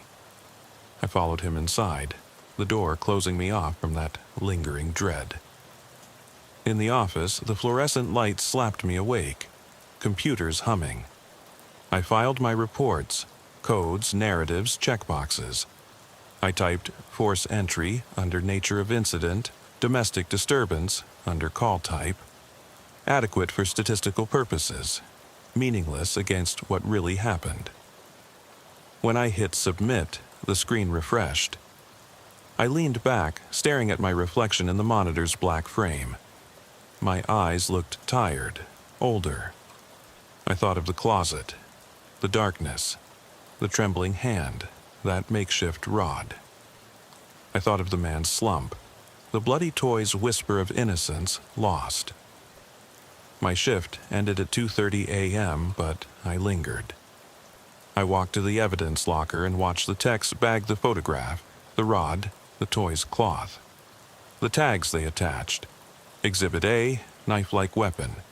Exhibit B, photographic evidence. Exhibit C, potential homicide scene. Homicide. No bodies here, just shards of a life broken beyond repair. On my drive home, I passed Elmwood Drive again, but I didn't slow. I kept going. Street after street, dark houses, quiet lawns. The radio played a sleepy country ballad, soft, mournful, through the static. I stared at the road, mind blank except for one thought. One split-second hesitation could have turned that rod into a bullet, that cloth bundle into tragedy. A routine check could become a crime scene in a heartbeat. I reached my driveway at 3 a.m., boots echoing on the pavement. Inside, the house was silent, windows dark, scene of family peace I never had. My partner was home already, tucked into bed. I peeled off my uniform, showered, and lay in the dark, staring at the ceiling. Morning light found me in the same position, eyes open. My alarm hadn't gone off. I hadn't set it. Eventually, I rose, dressing in last night's clothes, coffee, black and bitter. At roll call, I sat behind my cruiser, the desk officer reading through shift assignments. In my peripheral vision, I saw notes from last night's call. 3B apartment, unfounded report, subject emotionally disturbed, no injuries reported. I clenched my fist. No, this wasn't unfounded. This was a wound that wouldn't heal.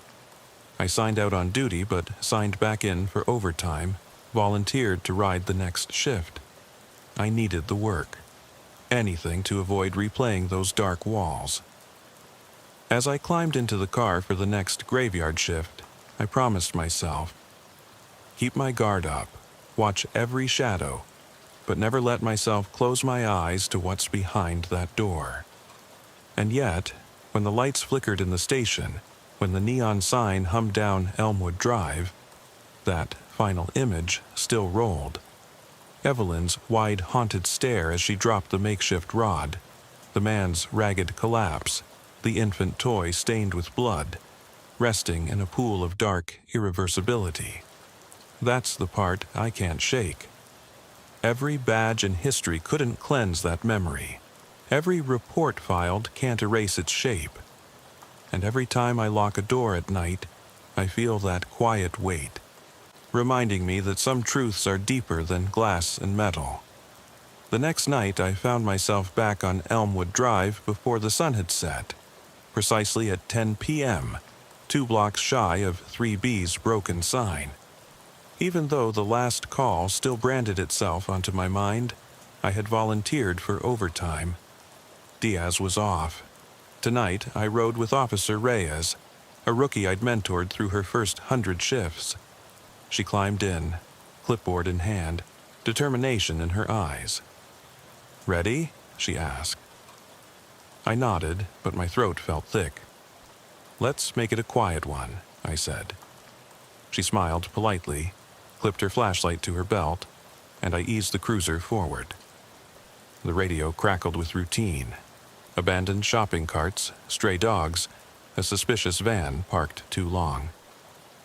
I answered each with succinct directives, but my thoughts remained at 3B, its closet, that pair of haunted souls, the broken toy. At midnight, Reyes and I were flagged down outside 5C, a loud music complaint. We piled out, boots on pavement, and I listened to banging bass from behind 2 closed doors. A teenager slammed his hand on the door. "Officer, they're playing music too loud. Can you tell them to turn it down?" His voice sounded like a recording on repeat. Reyes took the lead, calm and professional. "Please lower the volume," she called through the door. The music dropped to a hum. We logged the call as resolved. I watched Reyes in profile, the way her jaw set, the way her eyes scanned the corridor, confident, precise. I realized how far I'd drifted from that. After that, a routine traffic stop. A truck parked on the curb, expired tags. The driver apologized, shuffled paperwork, and paid a fine. I stood back, arms crossed, counting the seconds until I could escape the small talk. Even that felt safer than the swirl of Elmwood's darkness. At 2:15 a.m., we rolled past the laundromat and turned onto Elmwood again. "Check that 3rd floor," I muttered, half to myself. Reyes glanced at me. "You want to check 3B again?" I nodded. "Just in case."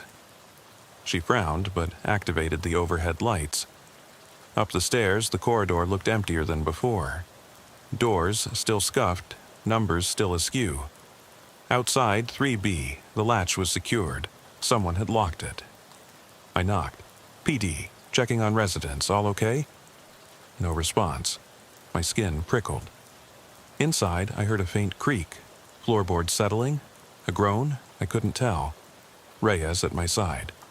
I pressed the door. It remained locked. "Registered tenant?" I asked. She checked her tablet. "Yes, Grace Albright." She glanced at me. "Caller from last night was Grace? She lives here." I exhaled. "Yeah." Reyes tapped her pen against the door. "Should we force entry?" she asked deferentially. I waited. "We'll call it in. Get a locksmith or MHU." She nodded. As we stepped back, the overhead bulb flickered, and for a heartbeat the hallway plunged into darkness, just long enough for my heart to lurch. When the light snapped back, I noticed the door handle's metal sheen had faint smudges. I reached out and felt the cool steel. Brownish streaks. Dirt? Blood? Fresh? I touched it. It was sticky. "Damn," I muttered. I keyed my radio. 7 Alpha needs MHU for 3B, possible biohazard. Dispatch replied with an ETA. Reyes frowned. "You think someone's back in there?" I shrugged. "I don't know, but someone touched that handle."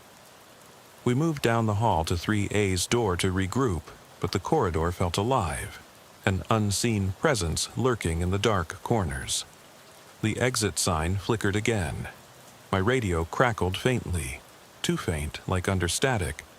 I cupped my hand. What? Silence. The static swallowed the corridor. I glanced at Reyes. She raised an eyebrow.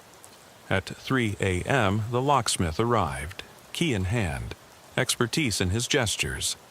He opened the door with a practiced twist. We moved in, flashlight sweeping, living room, kitchen, bathroom.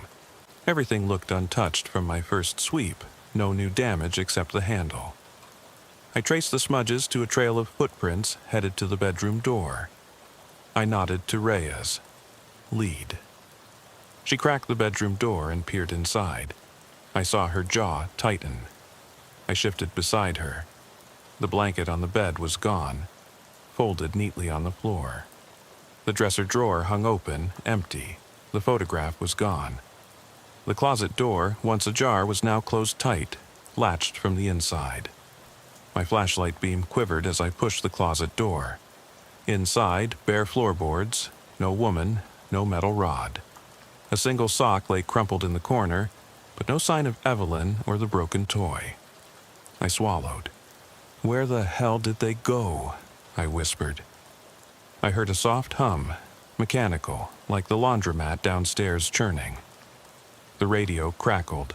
Be advised, unknown party in vicinity moving toward your location. My blood ran cold. On the hallway, shadows shifted. I lifted my radio mic. 7 Alpha to dispatch. We have movement inside unit. Need backup now. Reyes flicked on her strobe. Hallway bathed in red. The door to 3C at the end of the hall clicked open. No visible occupant, but behind it, the corridor stretched black. I moved toward it. Reyes covered my rear. Each step felt heavier, as if the building itself was resisting. The faint hum grew louder, closer.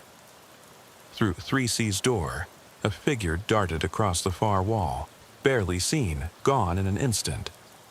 My heart pounded. Stop! Police! No response. I advanced into the hallway. The hum turned into a low wail, like metal against metal, coming from the stairwell. I motioned to Reyes. Stairs. We descended 3 flights, the wail echoing off concrete. At the ground, the laundromat's doors were ajar, lights dim. Inside, washing machines thumped in rhythm, spinning clothes drenched. Smaller machines on the side hummed irregularly, broken cycles. A lone woman sat on a plastic chair, staring at the machines, eyes glazed. It was Grace, her hair matted, blood on her cheek. Grace? I took a cautious step. She didn't respond. The machine's churning drowned out our voices. I reached for her shoulder. She shrugged my hand off and scrambled up. She sprinted between aisles of machines, then dove behind a stacked dryer. I followed. Reyes fanned out to flank. In the pocket of the dryer's dark shadow, I found a stack of photos, dozens, tossed on the floor. Grace and Evelyn together, smiling, then gradually more tense as months passed. Some had dates scribbled: June 2017, September 2018, March 2019. The last had May 2025 scrawled on the back, just 2 days ago. I picked one up and saw Evelyn's face wild, eyes pleading, pressed against a suit of law enforcement. Under that, Grace's face calm, a broken window behind her. A mechanical hiss came from the row of dryers, a door unlatching. Grace burst out and ran toward the exit. I grabbed for her, but she slipped through the door and vanished into the dark lot. I radioed, subject down. Grace fled, suspect possibly unstable, hang on. But already Reyes was gone after her. I stood amid humming machines, flashing lights beyond. The photos clutched in my hand. The metallic tang of spinning drums and detergent hung heavy. I realized the walls of 3B had been luring us, pulling us deeper into their unstable orbit. And neither Grace nor Evelyn wanted rescue or resolution. They wanted to draw me into this spiral of fractured friendship, betrayal, and unending question. As I stepped outside, sirens in the distance grew louder. I cradled the photos like evidence of a crime scene that had no crime. I watched Reyes give chase under the neon sprawl of Elmwood. The night hollowed around me, and in its echo, I heard the crackle of the radio, the hum of machines, and, faintest beneath it all, a soft sob. Grace's, I thought, carried off into the dark. The sirens faded into the distance as I watched Reyes vanish into the shadowed lot, her silhouette swallowed by the night. I tucked the scattered photographs into an evidence bag, sealing them with a crisp click.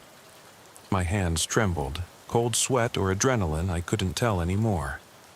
The humming machines of the laundromat behind me rattled in restless cycles, each spin a reminder of lives caught in loops. Grace, Evelyn, and now me, turning over the same questions, the same dark corners of their fractured friendship. I turned away and retraced my steps toward Elmwood Drive, patrol car lights cutting through the fog. Inside, Reyes's door swung open. She climbed in, heavy breathing, eyes bright. She ran west, she panted, toward the woods. I nodded, keyed the mic. 7 Alpha, subject on foot, heading west into Greenbelt. Requesting K9 unit and air support. Dispatch acknowledged. I flipped on the spotlight, scanning the tree line. The underbrush stood black and silent, a threshold I dreaded to cross. We'll find her, I said, more to convince myself than her. Reyes slid into the driver's seat. I radioed our direction and eased toward the edge where asphalt met earth. The moment the wheels left pavement, mud squelched beneath them. We ducked under low branches, headlights punching through the gloom, revealing tangled vines and muddy footprints. I tracked those prints, Grace's sprint, 5 minutes old now, fading. Every step, my boots sucked at the soil, anchoring me in this chase. Think she'll stop? Reyes asked, voice low. I stayed silent, staring ahead at shifting shadows. 2 nights ago, Grace was a frightened caller. Last night, a silent patient. Now, a fugitive fleeing memories. I wondered if she even knew why she ran. We chased footprints for nearly half a mile. The K9 unit arrived at our call. Officer Lewis with his German shepherd, Ajax, who now trotted ahead, nose to the ground, tail stiff. Ajax barked once, lunged. I followed Reyes through a break in the trees into a clearing. Overgrown lot littered with discarded appliances, rusted shopping carts, smashed televisions long dead. Under each, mud and puddles reflected our lights like broken mirrors. Ajax froze, hackles raised. He sniffed at the open panel of an old refrigerator, hinges corroded, door ajar. "Search," Lewis ordered. Ajax slipped inside. The bulk of the fridge creaked, then a muffled whimper. Reyes and I rushed forward. Ajax backed out, barking twice, then held his nose to the ground. I knelt at the fridge's mouth. Damp interior, no sign of Grace. Next to it, leaning against a rusted stove, was a single sneaker, Grace's sneaker, mud-caked, laces undone. My stomach twisted. She was here, I murmured. Before we could react, Ajax barked again, this time from behind the stove. I flicked my light. There, crouching in the shadow's edge, Grace's eyes flicked up, wild, desperate. Her cheek was cut, a thin ribbon of blood where branches had scraped her. She held a crumpled piece of paper, edges torn and stained, closer than her sneaker, as if it tethered her to this place. "Grace," I said gently, "you need to come out." She blinked, lips moving in silence. I stepped forward, boots crunching over glass fragments. She shuffled back, hugging that paper. "That letter?" she hissed. "He wrote it." My brow furrowed. "Letter?" Then she threw it at my feet. I caught it with a gloved hand and saw scribbled words. "I never left. I'm always here, waiting for you to see me." I exchanged a look with Reyes. She peered into the clearing's edge. No sign of Evelyn. I shook my head. Evelyn had vanished the moment we forced entry 2 nights ago. Grace had fled. Now, this cryptic note. The air felt thick with unspoken dread. I knelt beside Grace. "We'll get you safe," I said, voice firm. Ajax whined, tail wagging uncertainly. Grace's shoulders trembled. Her eyes drifted to the tree line where moonlight bounced off leaves. "He's here," she whispered. "Behind you." I stiffened, heart in my throat. I swung the beam around, empty clearing, silent appliances. "No one here," I said, but I couldn't be certain.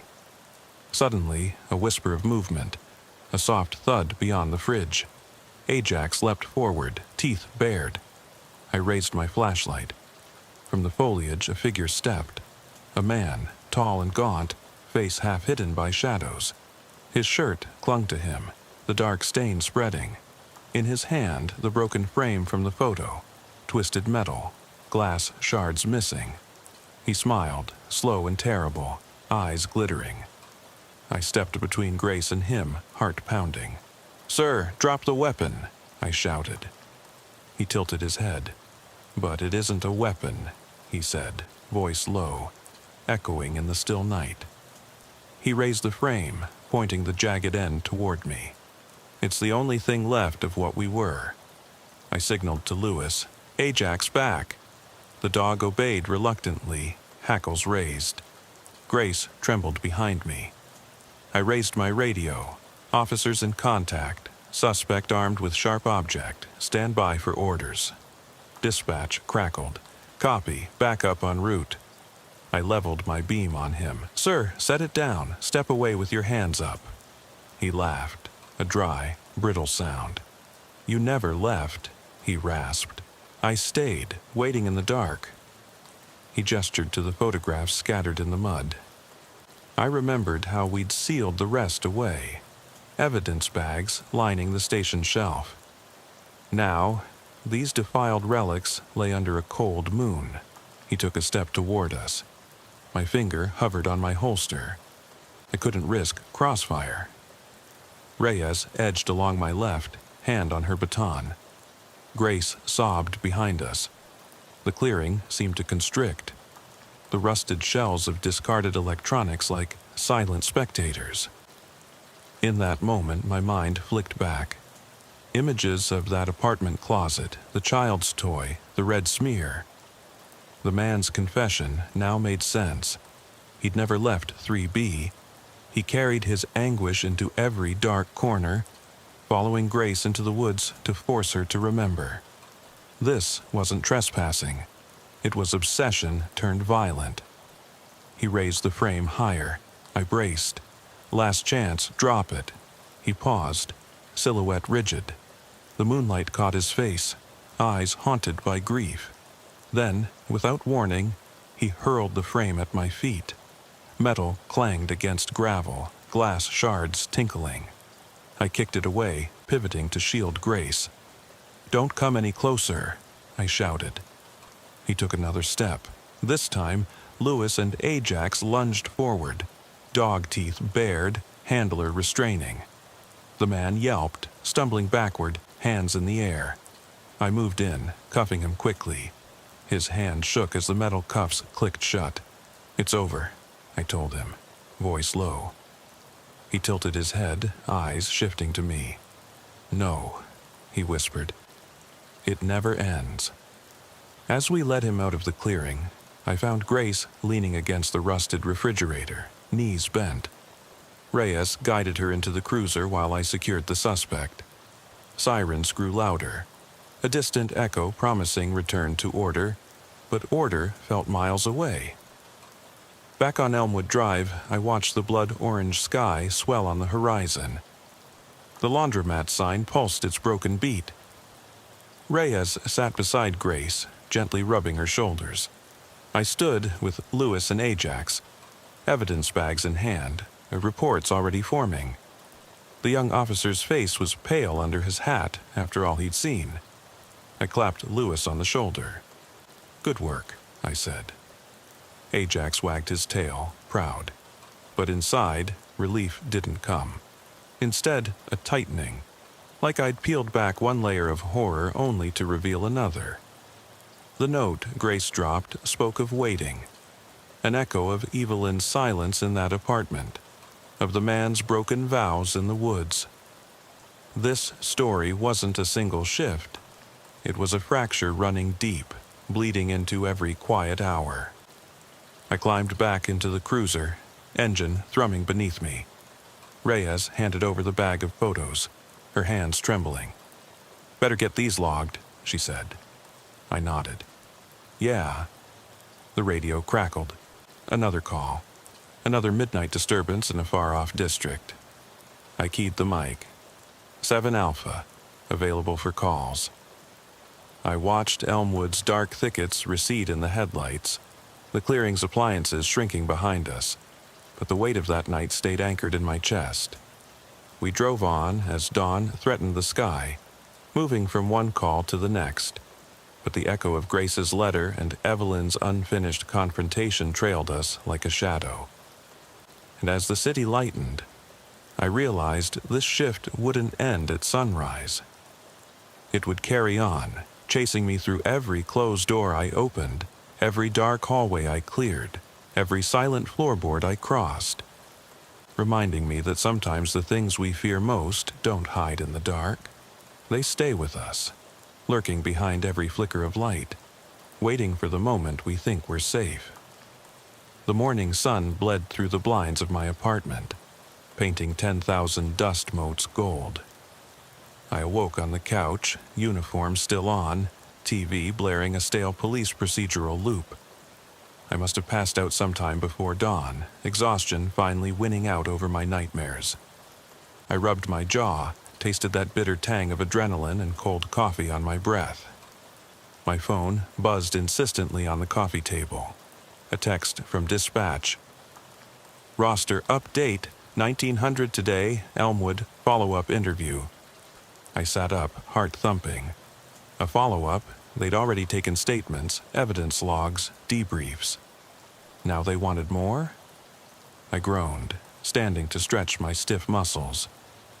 My apartment felt too small, too bright, too safe. And yet my skin crawled at every creak of the old plaster. I grabbed yesterday's photographs from the edge of the coffee table. Ava's lined face pressed against Grace's, smiles forced, edges frayed. I slipped them into an envelope, writing confidential in sloppy black marker. If we were going back, I needed everything in hand. At roll call that evening, the briefing room's fluorescent lights buzzed like unseen bees. Senior officers sat around a long table. Crisp uniforms, leather shoes polished to a shine. I slotted into my chair beside Reyes, pulling out the envelope. The lieutenant glanced up from her tablet. Special follow-up for Elmwood Drive incident, she said, voice clipped. Officer Ramirez and Officer Reyes to interview Ms. Albright again, confirm sequence, mental health status, and any new statements. Show of hands? 2 hands rose. I clenched mine. We were last. After senior staff dispersed, Reyes and I traded grim looks. She tapped her pen. You ready? I nodded, though my chest felt tight. Let's get it right this time. Elmwood Drive at 7 p.m. felt different. The laundromat's open sign fully lit now, humming steady yellow. Windows in 3B were dark, no sign of life. We parked under a street lamp. Its light flickered but held.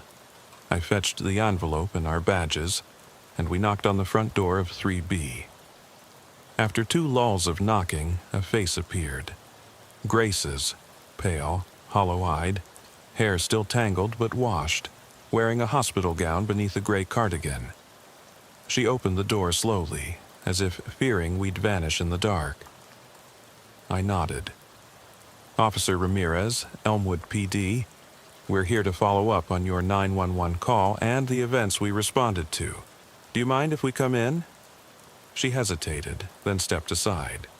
The hallway behind her looked unchanged, faded wallpaper, scuffed floor. She led us through to the living room, where a sterile couch sat against the wall. A single lamp burned on a side table. We sat. She perched on the edge of the couch, shoulders hunched. Reyes cleared her throat. Miss Albright, thank you for speaking with us again. We need to confirm some details from that night and any new thoughts you might have.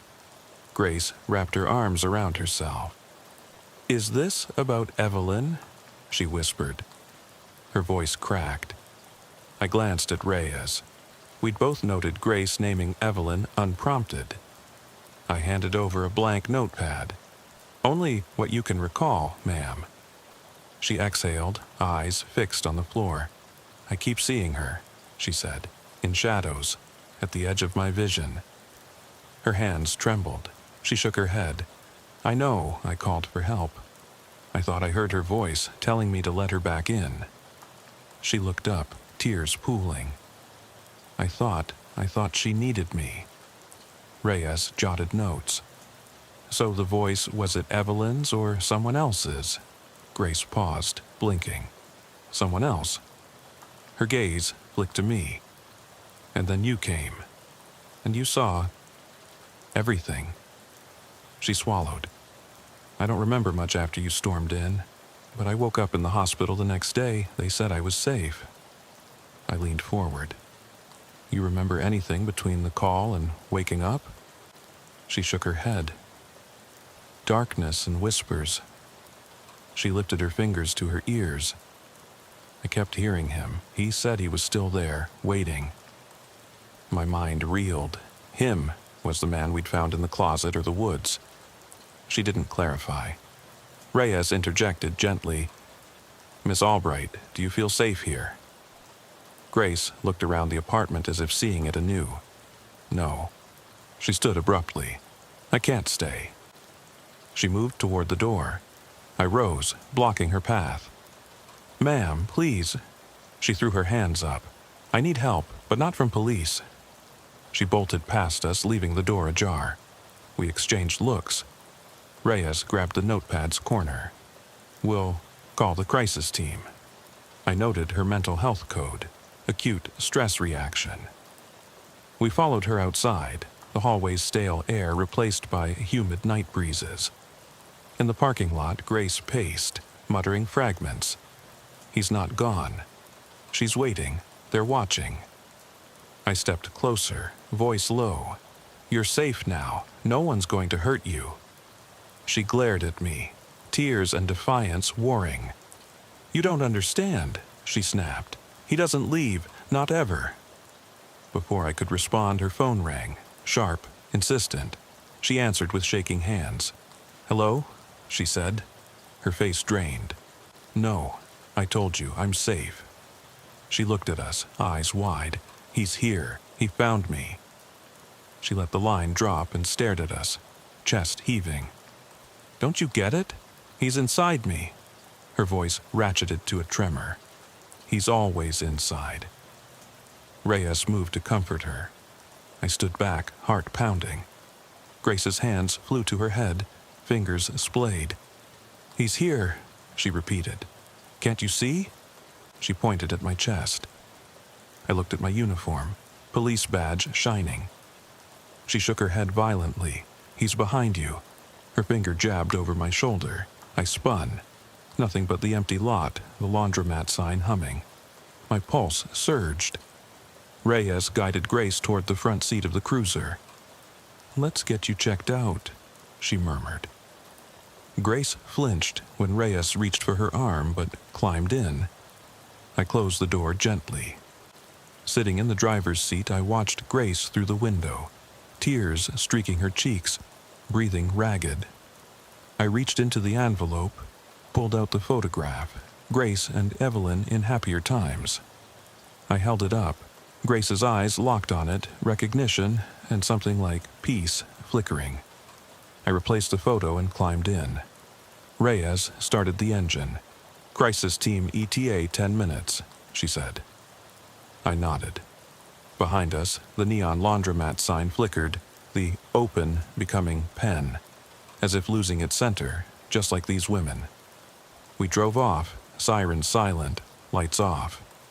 The road stretched ahead in soft darkness, and I realized every time we think we've found an ending, it shifts, evaporates under our fingers, dragging us back to corridors, woods, apartments, places where trauma doesn't stop with daylight.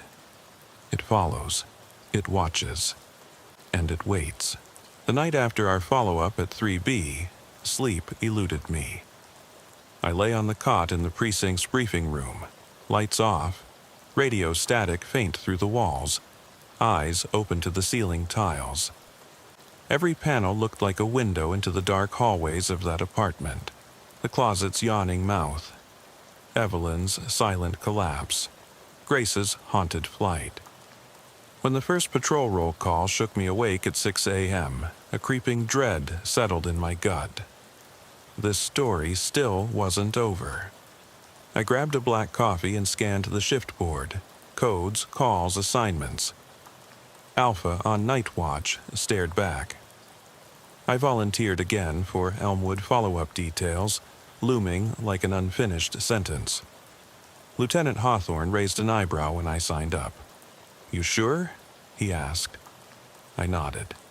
"I need closure." He sighed, tapped a pen, and handed me a folder. Photos, witness statements, lab reports. "Let me know if you find her," he said. I tucked the folder into my jacket and walked to the evidence locker, collecting the remaining tagged items, the closet rod fragment, the toy cloth, and the shattered frame. At 10 p.m., I parked under the flickering street lamp on Elmwood. The laundromat's PEN stuttered in yellow. I carried the folder and evidence bag up to 3B. The door was locked again. I knocked, 3 firm raps. No answer, but a floorboard creaked inside. I called my unit. 7 Alpha checking on 3B, possible return. No backup this time, just me and the door. The latch gave way under my shoulder. I stepped into the dark corridor, flashlight beam carving through shadows. In 3B's living room, nothing had changed. The overturned furniture, the smeared walls, the copper tang lingering in the air. I set the evidence bag on the coffee table, then paced the room, retracing footprints. I flicked on the kitchen light. Cabinets slammed shut, the broken mug gone. Someone had cleaned or disturbed evidence. My pulse quickened. I moved to the bedroom, door ajar. Inside, no bed covers on the floor, the frame's shards gone, the picture frame's broken shell vanished. Only the closet door remained closed. My hand hovered over the knob. I forced a breath, twisted it, and yanked it open. The closet was empty. Bare floor, no woman, no metal rod. But on the back wall I saw fresh writing in what looked like that same dark smear. "I'm still here." My flashlight trembled in my hand. I leaned closer, letters traced in a child's scrawl, unsteady but determined. My stomach churned. Suddenly, a faint click behind me. I spun. The hallway light overhead clicked on, bathing the corridor in yellow. I stood alone. The silence pressed in. I stepped out, pausing at the threshold of the apartment, listening. The building was asleep, no hum of machines, no distant voices. My radio lay on the coffee table, unpowered. I realized I hadn't called this in. I ascended to the 4th floor on impulse. The stairwell smelled of mildew.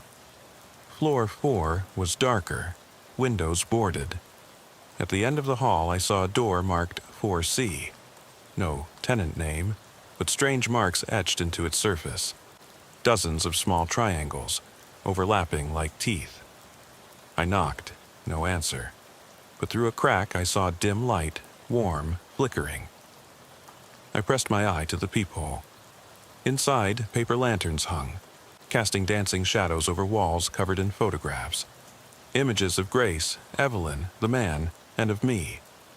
In each, my face stood rigid in uniform, eyes reflecting my own shock. My heart seized. I knocked again. "Police!" The light snapped out. Darkness. I heard a soft scuffle, then the door was unlatched from inside. I stepped back, hand on holster. The door creaked open, revealing nothing. The hallway stood empty, no lantern or photo. I blinked, heart hammering. Footsteps behind me in the stairwell, slow, deliberate. I flicked on my flashlight. At the bottom of the stairs, a figure leaned against the wall. It was Grace. Hospital gown replaced by a pale dress, bare feet muddy. She stared at me, lips parting in a ghost of a smile. "You found my sanctuary," she whispered. "Grace," I said, voice shaking. "What is this place?" She stepped forward, fingers trailing along the wall. "This is where he hides," she said softly. "Where Evelyn and I found each other." She pointed to the etched triangles. They marked our years, each one a night we survived. She lifted a photograph hung inside. It was a selfie of the three of us, me, Grace, Evelyn, in 3B's living room, flash reflected on the wall behind. I didn't remember taking that. I dropped my flashlight, the beam skittered. "You're not alone," she said. "He's with us, always." The door banged shut behind her. I lunged but caught only a snap of wood. Darkness enveloped me. My radio squeaked to life, static, then my voice. 7 Alpha needs rescue immediately. My words faded into static as the hallway lights flickered back on, showing the stairwell empty once more. I staggered forward, flashlight illuminating the empty corridor. Lanterns gone, photographs vanished. My own reflection stared back at me in the darkened peephole of 4C, eyes wide, mouth slack. I realized I'd crossed from investigator to hunted, drawn into the same spiral of secrets that bound Grace and Evelyn. The line between avenger and victim blurred. I reached for my radio, but the battery was dead. My flashlight flickered. I took a step, then another, each one echoing down the stairwell. The triangles etched into 4C's door burned behind me. A reminder, some doors, once opened, never let you go. I forced myself down the steps, each footfall echoing like a gunshot in the empty stairwell. The air was stale, thick with the scent of mold, and something metallic that made my throat tighten. My flashlight beam trembled across cracked concrete walls, catching graffiti scrawls I'd never noticed before. Names crossed out, dates scratched in hastily.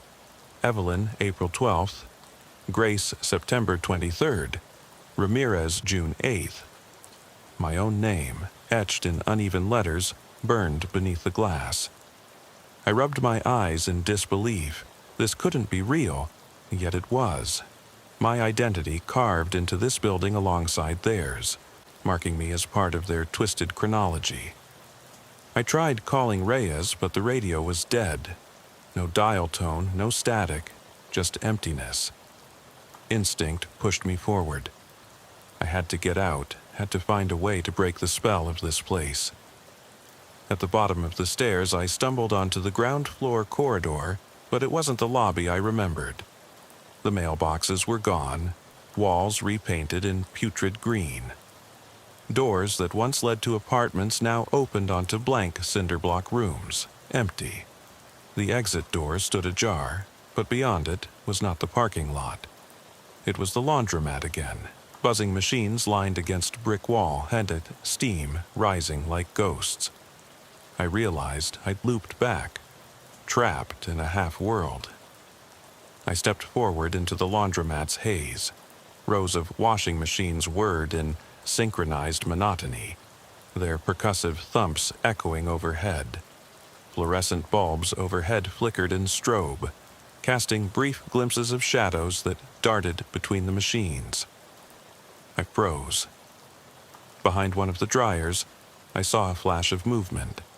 I approached, heart hammering, hand on my holster. I rounded the dryer and found Evelyn. She sat on the floor, knees drawn up, gazing at the spinning drum of a front-loader washer. In her lap lay the torn baby's toy, its cloth ragged, the little keychain still attached. She looked up at me, eyes empty, lips curling into a sad smile. "You came back," she whispered. "I knew you would." "Evelyn," I managed. "You need help. This isn't real. You're in the station now." She shook her head, black hair drifting across her face. "No, this is home. This is where we save ourselves from the dark." She patted the floor beside her, palm flat against the vinyl tiles. "Sit with me." Against every instinct, I sank beside her. The washer's door rattled. Evelyn placed the toy inside it, watching as the drum began to turn. "You see?" she said. "We can wash away the fear, let it spin, let it drown." She leaned her head back, eyes closed. A slow hum rose, like the machine pulling clothes through water. Behind us, a door clanged shut. I jerked around to see Reyes standing there, pale, uniform stained with sweat. Her eyes met mine. For a moment, relief washed me until I saw the glint of tears, the tremor in her lip. She held something in her hand, the bent photo frame, jagged edges catching the light. "They made me," she whispered. "They said I had to join." I wanted to say her name, reach out, pull her back, but Evelyn's head lifted, voice sweet. "They're our family now. We protect each other." Reyes, stepped forward, eyes teary but unyielding. Her voice was hollow. I couldn't leave them behind. I stood, pulling my flashlight upward. Evelyn closed her eyes again. Reyes placed the frame atop a dryer. The photo inside showed our trio, Grace, Evelyn, and Reyes, arms around each other, smiling in the living room we once cleared. In the reflection of the washer's glass, I saw my own distorted face behind them, mouth open in an unvoiced scream. "Why?" I choked. "Why are you doing this?" Reyes tilted her head. "You know why," she said softly. "You opened the door, you let them in." Evelyn reached out, hand trembling, reaching for mine. "Join us," she said. "We can't leave, we need you." Her fingers brushed my badge. I felt a cold rush, as if the building itself had inhaled my breath. The washer's cycle slowed, final spin, water draining in rhythmic pulses. My flashlight flickered. Panic surged. I shook my head and turned to the exit door, that gap where night met sanity. But it was gone. In its place, a brick wall, cold and unmoving. The humming machines quelled into dead silence. Only their metal drums spun in place, mocking. In the hush, I heard a voice, Grace's voice, soft, distant, calling. "Ramirez," reverberating off walls. My knees buckled. I sank to the floor, flashlight clattering beside me. Evelyn rose, skeletal, offering her hand. Reyes stepped forward too, frame in hand. "Stay with us," Reyes said. "Don't go back alone." I stared at them, tears blurring the edges of my vision. The station's corridors, the calls, the reports, all of it had dissolved into this nightmare mirror. I realized then that there was no escape through doors or evidence lockers, no rescue by backup or K-9 teams. The fractures between fear and safety, duty and obsession, had collapsed. As the final lights above me blinked out, the only thing I could see was Evelyn's outstretched hand, pale under the flicker. And in that moment, the world narrowed to one truth. I shouldn't have answered the call. The night air was brittle, as though it might shatter if you breathed too deeply. My boots crunched on the loose gravel of Oakwood Drive, each step echoing in the silence that fills rural streets past midnight. I flicked off my cruiser's headlights before stepping out, preferred to keep the red and blue glow from illuminating my silhouette against the houses. Patrol car doors hissed shut behind me, and I shouldered the K-9 leash, feeling Duke's quiet weight at my side. He was restless.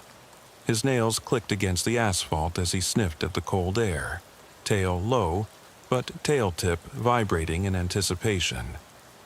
I slipped my hand beneath his collar to give him a reassuring squeeze. Dispatch had run the address twice, 324 Oakwood Drive, confirming a welfare check requested by a neighbor who hadn't seen the occupant in 3 days. The mailbox near the walkway sagged under unread bills, and the window blinds were jammed at odd angles, as if bent by some careless hand. My flashlight beam carved a cone of yellow out of the darkness, revealing the peeling paint on the front door, the knocker rusted into place, and the stale scent of rot drifting from beneath the threshold. "Dispatch, this is 54 Delta. I'm on scene requesting status," I murmured into my shoulder mic, voice low. Static answered, then copy, 54 Delta. Code 6, backup ETA 5 mics. Duke stiffened, ears pricking at the distant drip of water somewhere inside the house. I swallowed, letting the sound fill the hush around me, and ran my finger along the call sheet clipped inside my notebook. Welfare check, adult female. No complaints beyond odd behavior. I pressed the doorbell. Nothing. I rapped the butt of my hand against the doorframe. "Ma'am, this is the sheriff's department. Welfare check. Please open up." My voice sounded louder than I felt. I listened for movement, furniture scraping, the shuffle of curtains, but heard only my own breath, visible in the cold. The hallway behind me remained black. Duke let out a low whine. I tried the door, locked. My breath hitched. A locked door on a welfare check meant someone didn't want company. Not unusual, but never comforting. I radioed dispatch to advise the door was secured. 54 Delta Roger, ETA 3 mics. I replaced the mic and drew my flashlight, clicking it on. Duke's head snapped up in the beam, and he pressed close to my leg. I crouched, voice softer. "Easy, partner. Let's see if she'll answer from the porch." I swept the flashlight toward the window. A faint outline behind the drawn blinds. Something shifted. "Someone's inside," I said, more to steady my own hands than Duke. He sniffed at the door, hackles raised. I knelt again to remove the wrench from my toolkit, preparing for a non-violent entry. As I worked the latch, the window behind me rattled from the inside. Heart pounding, I wheeled around, light slicing the darkness. A single silhouette appeared at the curtain, pale face pressed to the glass, eyes wide but unmoving. For a breathless moment we stared, and then the figure slipped back into the shadows. The door swung open under my wrench's leverage, creaking on its hinges like a coffin lid. I stepped inside, Duke at my side, every sense screaming caution. The foyer was suffocated by stale air and dust motes drifting in the flashlight's glow. Wallpaper peeled in grotesque strips, exposing raw plaster beneath. I clicked on my radio. 54 Delta inside, K9 with me, house is empty so far. No reply, just distant hum of ceiling fans struggling to turn. I swept the beam across the empty living room. A coffee table overturned, books scattered, and, closest to the window, an overturned rocking chair that spun in a slow arc. Its creak stopped as I trained the light on it. I swallowed the echo of my footsteps. Duke tugged at the leash. I followed him toward the hallway, where the walls narrowed and the air grew colder. A pocket of darkness deeper than the rest of the house. The corridor lights were out, only my flashlight showed the way. Paint peeled in curling ribbons, and I could smell something acrid, like burnt plastic mixed with mildew. I glanced down at Duke. His tongue flicked against his lips, eyes scanning the shadows. Ahead, a faint glow seeped from under a door. Low red light pulsed behind the gap, almost like a heartbeat. Black light panel, I breathed. That meant someone had rigged an alarm or a camera, or worse. I paused, raising my free hand to signal Duke to wait. My partner's instincts bristled. He crouched, sniffing the gap. I called out through the door. "Deputies are here, open up." No answer. As I hammered on the wood with my fist, the red glow shifted, drawing closer to the door. I caught a glimpse of pale feet moving away. "Ma'am, come out!" I shouted. The light flickered and died. Silence returned, thick and suffocating. I risked a foot across the threshold. Instantly, Duke's hackles spiked, and he lunged forward, jaws snapping at the air.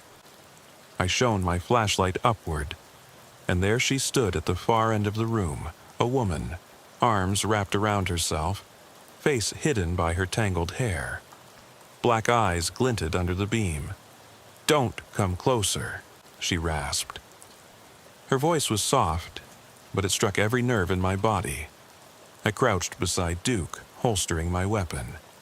"Ma'am, I'm Officer Rojas with the Sheriff's Department.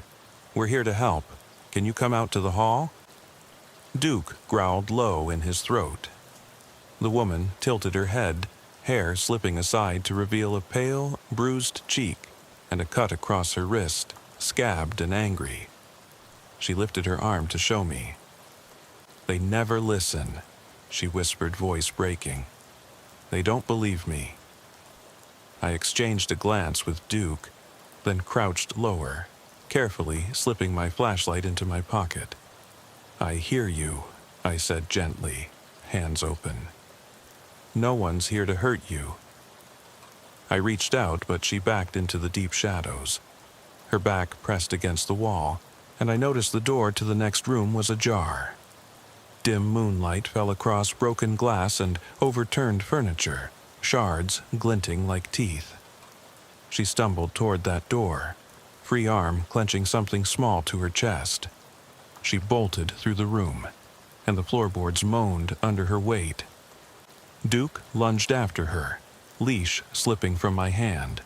I cursed, drawing my sidearm against protocol, and fired a warning shot into the ceiling. Just a snap to startle, to stop her before she reached whatever lay beyond. The reverberation shook the walls. She froze. I grabbed Duke's leash as he barked, and we cornered her in the doorway. My heart pounded so loud I thought she must hear it. She stood trembling, face streaked with tears, clutching a weathered shoebox taped shut. Duke whined, pawing at her feet. I lowered my weapon and stepped forward, careful to stay calm. "Show me what's inside," I whispered. She didn't respond. Instead, she dropped the box at my feet, trembling so hard the tape cracked. I could see the edges of paper and maybe something dark peeking inside. Duke nudged the box with his nose. I knelt and peeled back the lid. In the dim light, I saw nothing, just a hollow space lined with crumpled packing paper. I blinked, then looked up at her. She sank to her knees, sobbing. Her wrists bled, the cut ragged. My radio crackled. 54 Delta, code 6 is on scene. Lights from backup spilled under the front door, red and blue painting the walls in harsh stripes. I closed the box and stood, heart pounding. "She's in crisis," I told the arriving deputies. "No threat beyond self-harm." They cuffed her gently and pulled her into the hallway. I watched as paramedics trailed behind, attending to her wounds. I picked up that shoebox, feeling its emptiness in the pit of my stomach, and set it back on the floor. Outside, Duke slipped next to me, leaning against my leg. As I stepped back into the night air, the door closing behind me, I realized what I couldn't explain. How an empty box could bear so much meaning. How a simple welfare check could fracture everything I thought I understood. The echo of her whisper, "They never listen," still rings in my ears. And I know I'll wake again at this hour, haunted by the hollow weight of that shoebox and the knowledge that sometimes the job doesn't end when you leave the scene.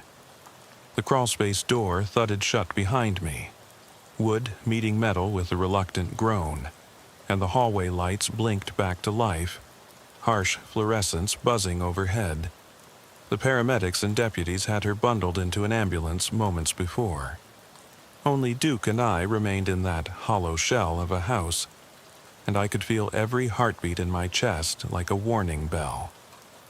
I placed a gloved hand on Duke's collar, willing him to stay calm. His breathing was rapid but controlled, hackles still raised along his spine. I clicked my flashlight on, the beam slicing through the stale air. The rocking chair in the living room had stopped spinning by itself, as if it too was holding its breath. I exhaled, trying to steady the tremor in my shoulders, and radioed dispatch to clear the scene. 54 Delta, code 6, scene secure. I'm going to sweep the rest of the house for hazards to ensure no one else is inside. Duke and I will follow up with ALS once you're ready. The flashlight bobbed as I advanced, the beam dancing along, the walls where peeling wallpaper curled like ancient skin. I barely registered the snapping of floorboards beneath my boots. Every echo seemed to bounce back, mocking me. I moved slowly toward the kitchen doorway, where a single overhead bulb still glowed. The linoleum floor, once a pale pastel, had cracked and buckled in places, forming dark fissures. I stumbled over one, Duke's leash slipping through my fingers as he lunged forward to investigate the counter. A rusted can opener lay on its side, dried rivulets of what looked like coffee stain or old fruit juice trailing from the ragged edge of the counter. I clicked the flashlight toward the cabinets. Half left open, their contents spilled onto the floor. Tupperware lids rolled under my toe. A glass baking dish lay shattered, fragments glinting like broken promises. Duke wasn't eating. Instead, he pressed his muzzle against one of the lower cabinets, tail wagging stiffly. I crouched and peered inside. Nothing. A few paper towels and an empty box of bandages, possibly leftover first aid supplies. This whole house smelled of neglect and something colder, regret. I recalled the sidearm still holstered, the medical kit clipped to my belt, the radio strapped to my shoulder. This was my world in miniature: control, procedure, authority. And yet here I was, confronted with emptiness. I reached out and touched the counter's edge, fingertips grazing a dark smudge that felt sticky. I rubbed it between my thumb and forefinger. Not blood. Old jam, perhaps. My teeth ground together. The woman had said they never listen. To her suffering, to her warnings. And now I was walking through the remnants of her life, second-guessing every step. 54 Delta, you copy? The dispatcher's voice crackled over the radio, distant and procedural. We need impact statements from the deputies and paramedics for the report. Also advise on evidence processing. Says there was a box and personal belongings left on scene. I tapped the mic. Copy. I'll begin securing personal effects and take photographs for evidence. House is clear, no further occupants. We'll meet you at dispatch for the paperwork. I stood and turned to Duke toward the hallway exit. But something in the beam caught my eye first. Mud tracked into the kitchen. Two distinct prints crossing the floorboards, as if someone had fled straight through here from the back door.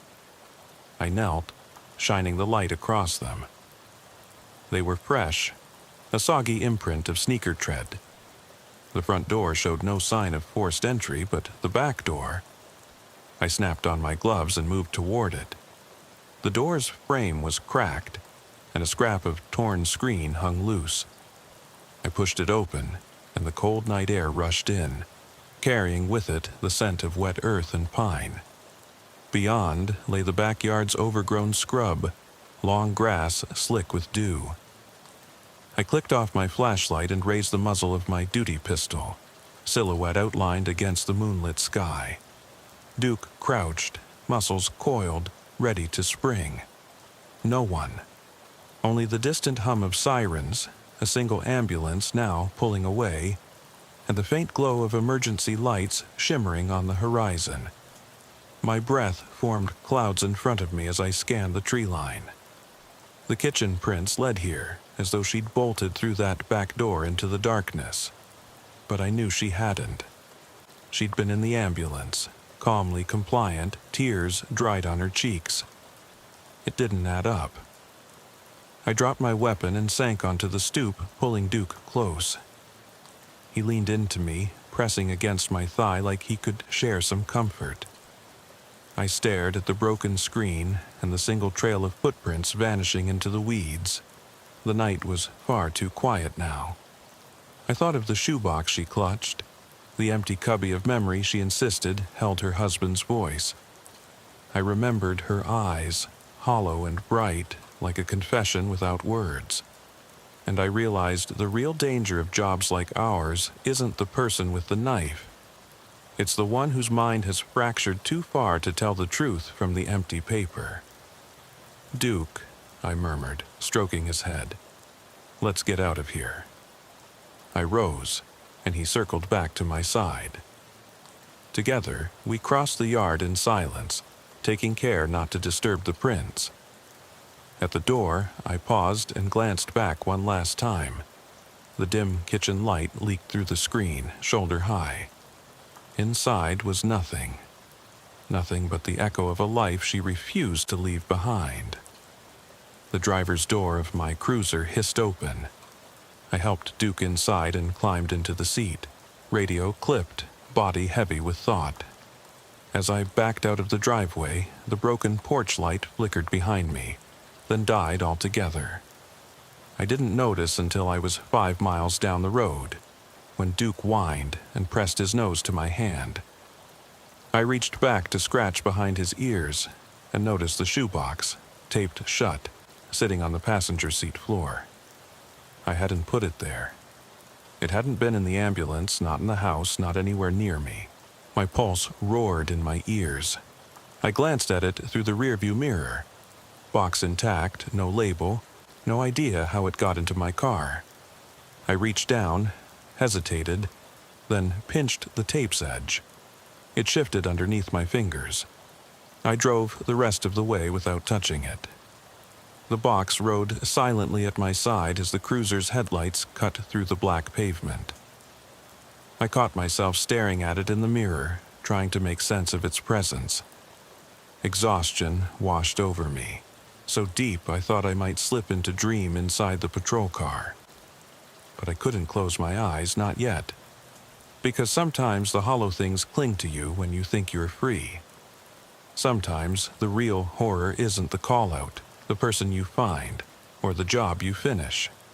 It's the things you bring back. And in the cramped glow of the dash, I felt that shoebox was mine to keep. Its empty promise a reminder that some wounds never heal, and some stories never end cleanly. The cruiser's engine ticked as it cooled in the silence of the station's back lot. Dashboard glow painting the garage door in faint green. Duke sat in the passenger seat, head low, ears folding back. The shoebox lay between us, taped shut and unmoving, as if it had spent the entire shift riding shotgun.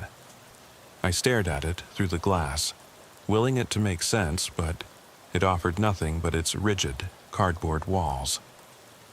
I cut the engine and reached across to switch on the overhead dome light. Warm yellow flooded the cabin. Duke lifted his head, eyes reflecting lamplight. He nudged the box with his nose, a low whine escaping his throat. I exhaled and opened the box again. Inside, the packing paper was undisturbed, but I noticed a small scrap of paper tucked in one corner, folded so precisely it looked machine-made. My glove trembled as I slid it out. It read, in neat cursive, "Sometimes the emptiest places echo the loudest truths." My chest tightened. The note wasn't in her handwriting. Her scribbles had been jagged, broken. This was deliberate, controlled. Someone had left it for me. I refolded it and dropped it back into the box. Closing the lid felt like sealing a wound. Duke lay his head on my thigh, looking up at me as though he understood the weight we both bore. I reached for my phone and thumbed open the photo gallery. There, shots of the kitchen prints, the torn screen door, the woman's bandaged arm, and the empty box on the floor. Nothing about these images told their own story. But I'd filed them under Scene 324, and they'd vanished into the department's digital tomb, buried beneath reports of petty thefts and false alarms. My radio crackled. 54 Delta, is everything secure? I glanced at the shoebox. Yes, dispatch, scene secure, we're wrapping up here. The response crackled back. Good work, 54 Delta. Get some rest. Rest. As if rest was possible now that my mind replayed every creak of that house, every silent footstep across its floor. I shut off the dome light. Darkness reclaimed the interior. Duke lifted his head, nose sniffing the air. I handed him a chew stick from my gear bag, a treat he normally got only on long calls. He took it gently, chewing in soft crunches. I climbed out and closed the door behind me. The station's fluorescent hall hummed as I padded in, Duke close at heel. In the locker room, I unhooked my gear, radio, holster, trauma kit, hung it on the same peg I'd used 100 times before. My uniform smelled of sweat and stale coffee. I peeled it off, dropping it into the hamper, and changed into plain clothes. All the while, my wrist itched where she'd cut herself, the jagged scar tender under my sleeve. I padded down the corridor toward the evidence room. The officer inside nodded once, tapped at a keyboard. I set the shoebox on the counter. 64 Sierra to book evidence, I said. Personal effects from a welfare check. Possible self-harm incident. He raised an eyebrow but didn't question. He scanned a barcode sticker, slapped it on the box, and locked it in a steel drawer. With the evidence secure, I made my way to the roll call lounge. Coffee sat in a thermos, warmer, bitter and burnt. I poured a cup and cradled it between my hands, letting the heat burn into my palms. Duke sat at my feet, head down, tail still. I scratched behind his ears. "You did good," I murmured. He looked up at me, tongue flicking out. I replayed the dispatch call in my head, the neighbor's worried voice, the woman's screams, the emptiness behind her eyes. All those small details. Peeling wallpaper, blacklight panel, screen door ripped open, suddenly felt like pieces of a puzzle I couldn't solve. Each one pointed to something I'd missed. The neighbor had said he heard a man's voice arguing inside, not her. The utility bill in the mailbox was addressed to a widower who died 6 months ago. The ambulance crew reported her name as Jane Doe, not the name the callers gave. I looked down at my coffee. It swirled in dark, concentric circles like a warning. I slammed, the mug on the counter. Duke's ears perked. I whispered, "What if she never was who we thought she was?" That thought tore through me. All night, I'd followed the protocols, checked the boxes, taken the prints, written the report. I'd authenticated her trauma, called mental health services, treated her wounds. And yet, I'd learned nothing about who she really was or why she'd set that box in my path. I leaned back, chair creaking under my weight. Duke rested his muzzle on my boot. I closed my eyes. The station's hum faded to static. In that silence, I heard her voice. Fragile, pleading, echoing. They never listen. I stood and grabbed my coat. Duke wagged his tail. "Let's go for another walk," I said. Outside, the night was clear, the moon shivering silver across empty streets. We walked in the glow of street lamps, boots soft on asphalt. I let Duke choose the direction. Down the lane where the old oak loomed. The wind rustled its leaves in whispers. Under that tree, I stopped. Duke sat, head tilted. I took a small breath and pulled the shoebox from my pocket. It had reappeared there, box and all, despite the evidence lock. My fingers traced the barcode sticker, now half peeled. I lifted the lid one last time and stared into the empty space. The note was gone, the packing paper undisturbed. Nothing but the hollow darkness I'd carried inside me these past hours. And then it happened. The moment I understood the truth I'd been avoiding. I realized the box wasn't a vessel for her pain. It was a mirror for mine. Because I'd never closed that door on the memory of what I saw that night.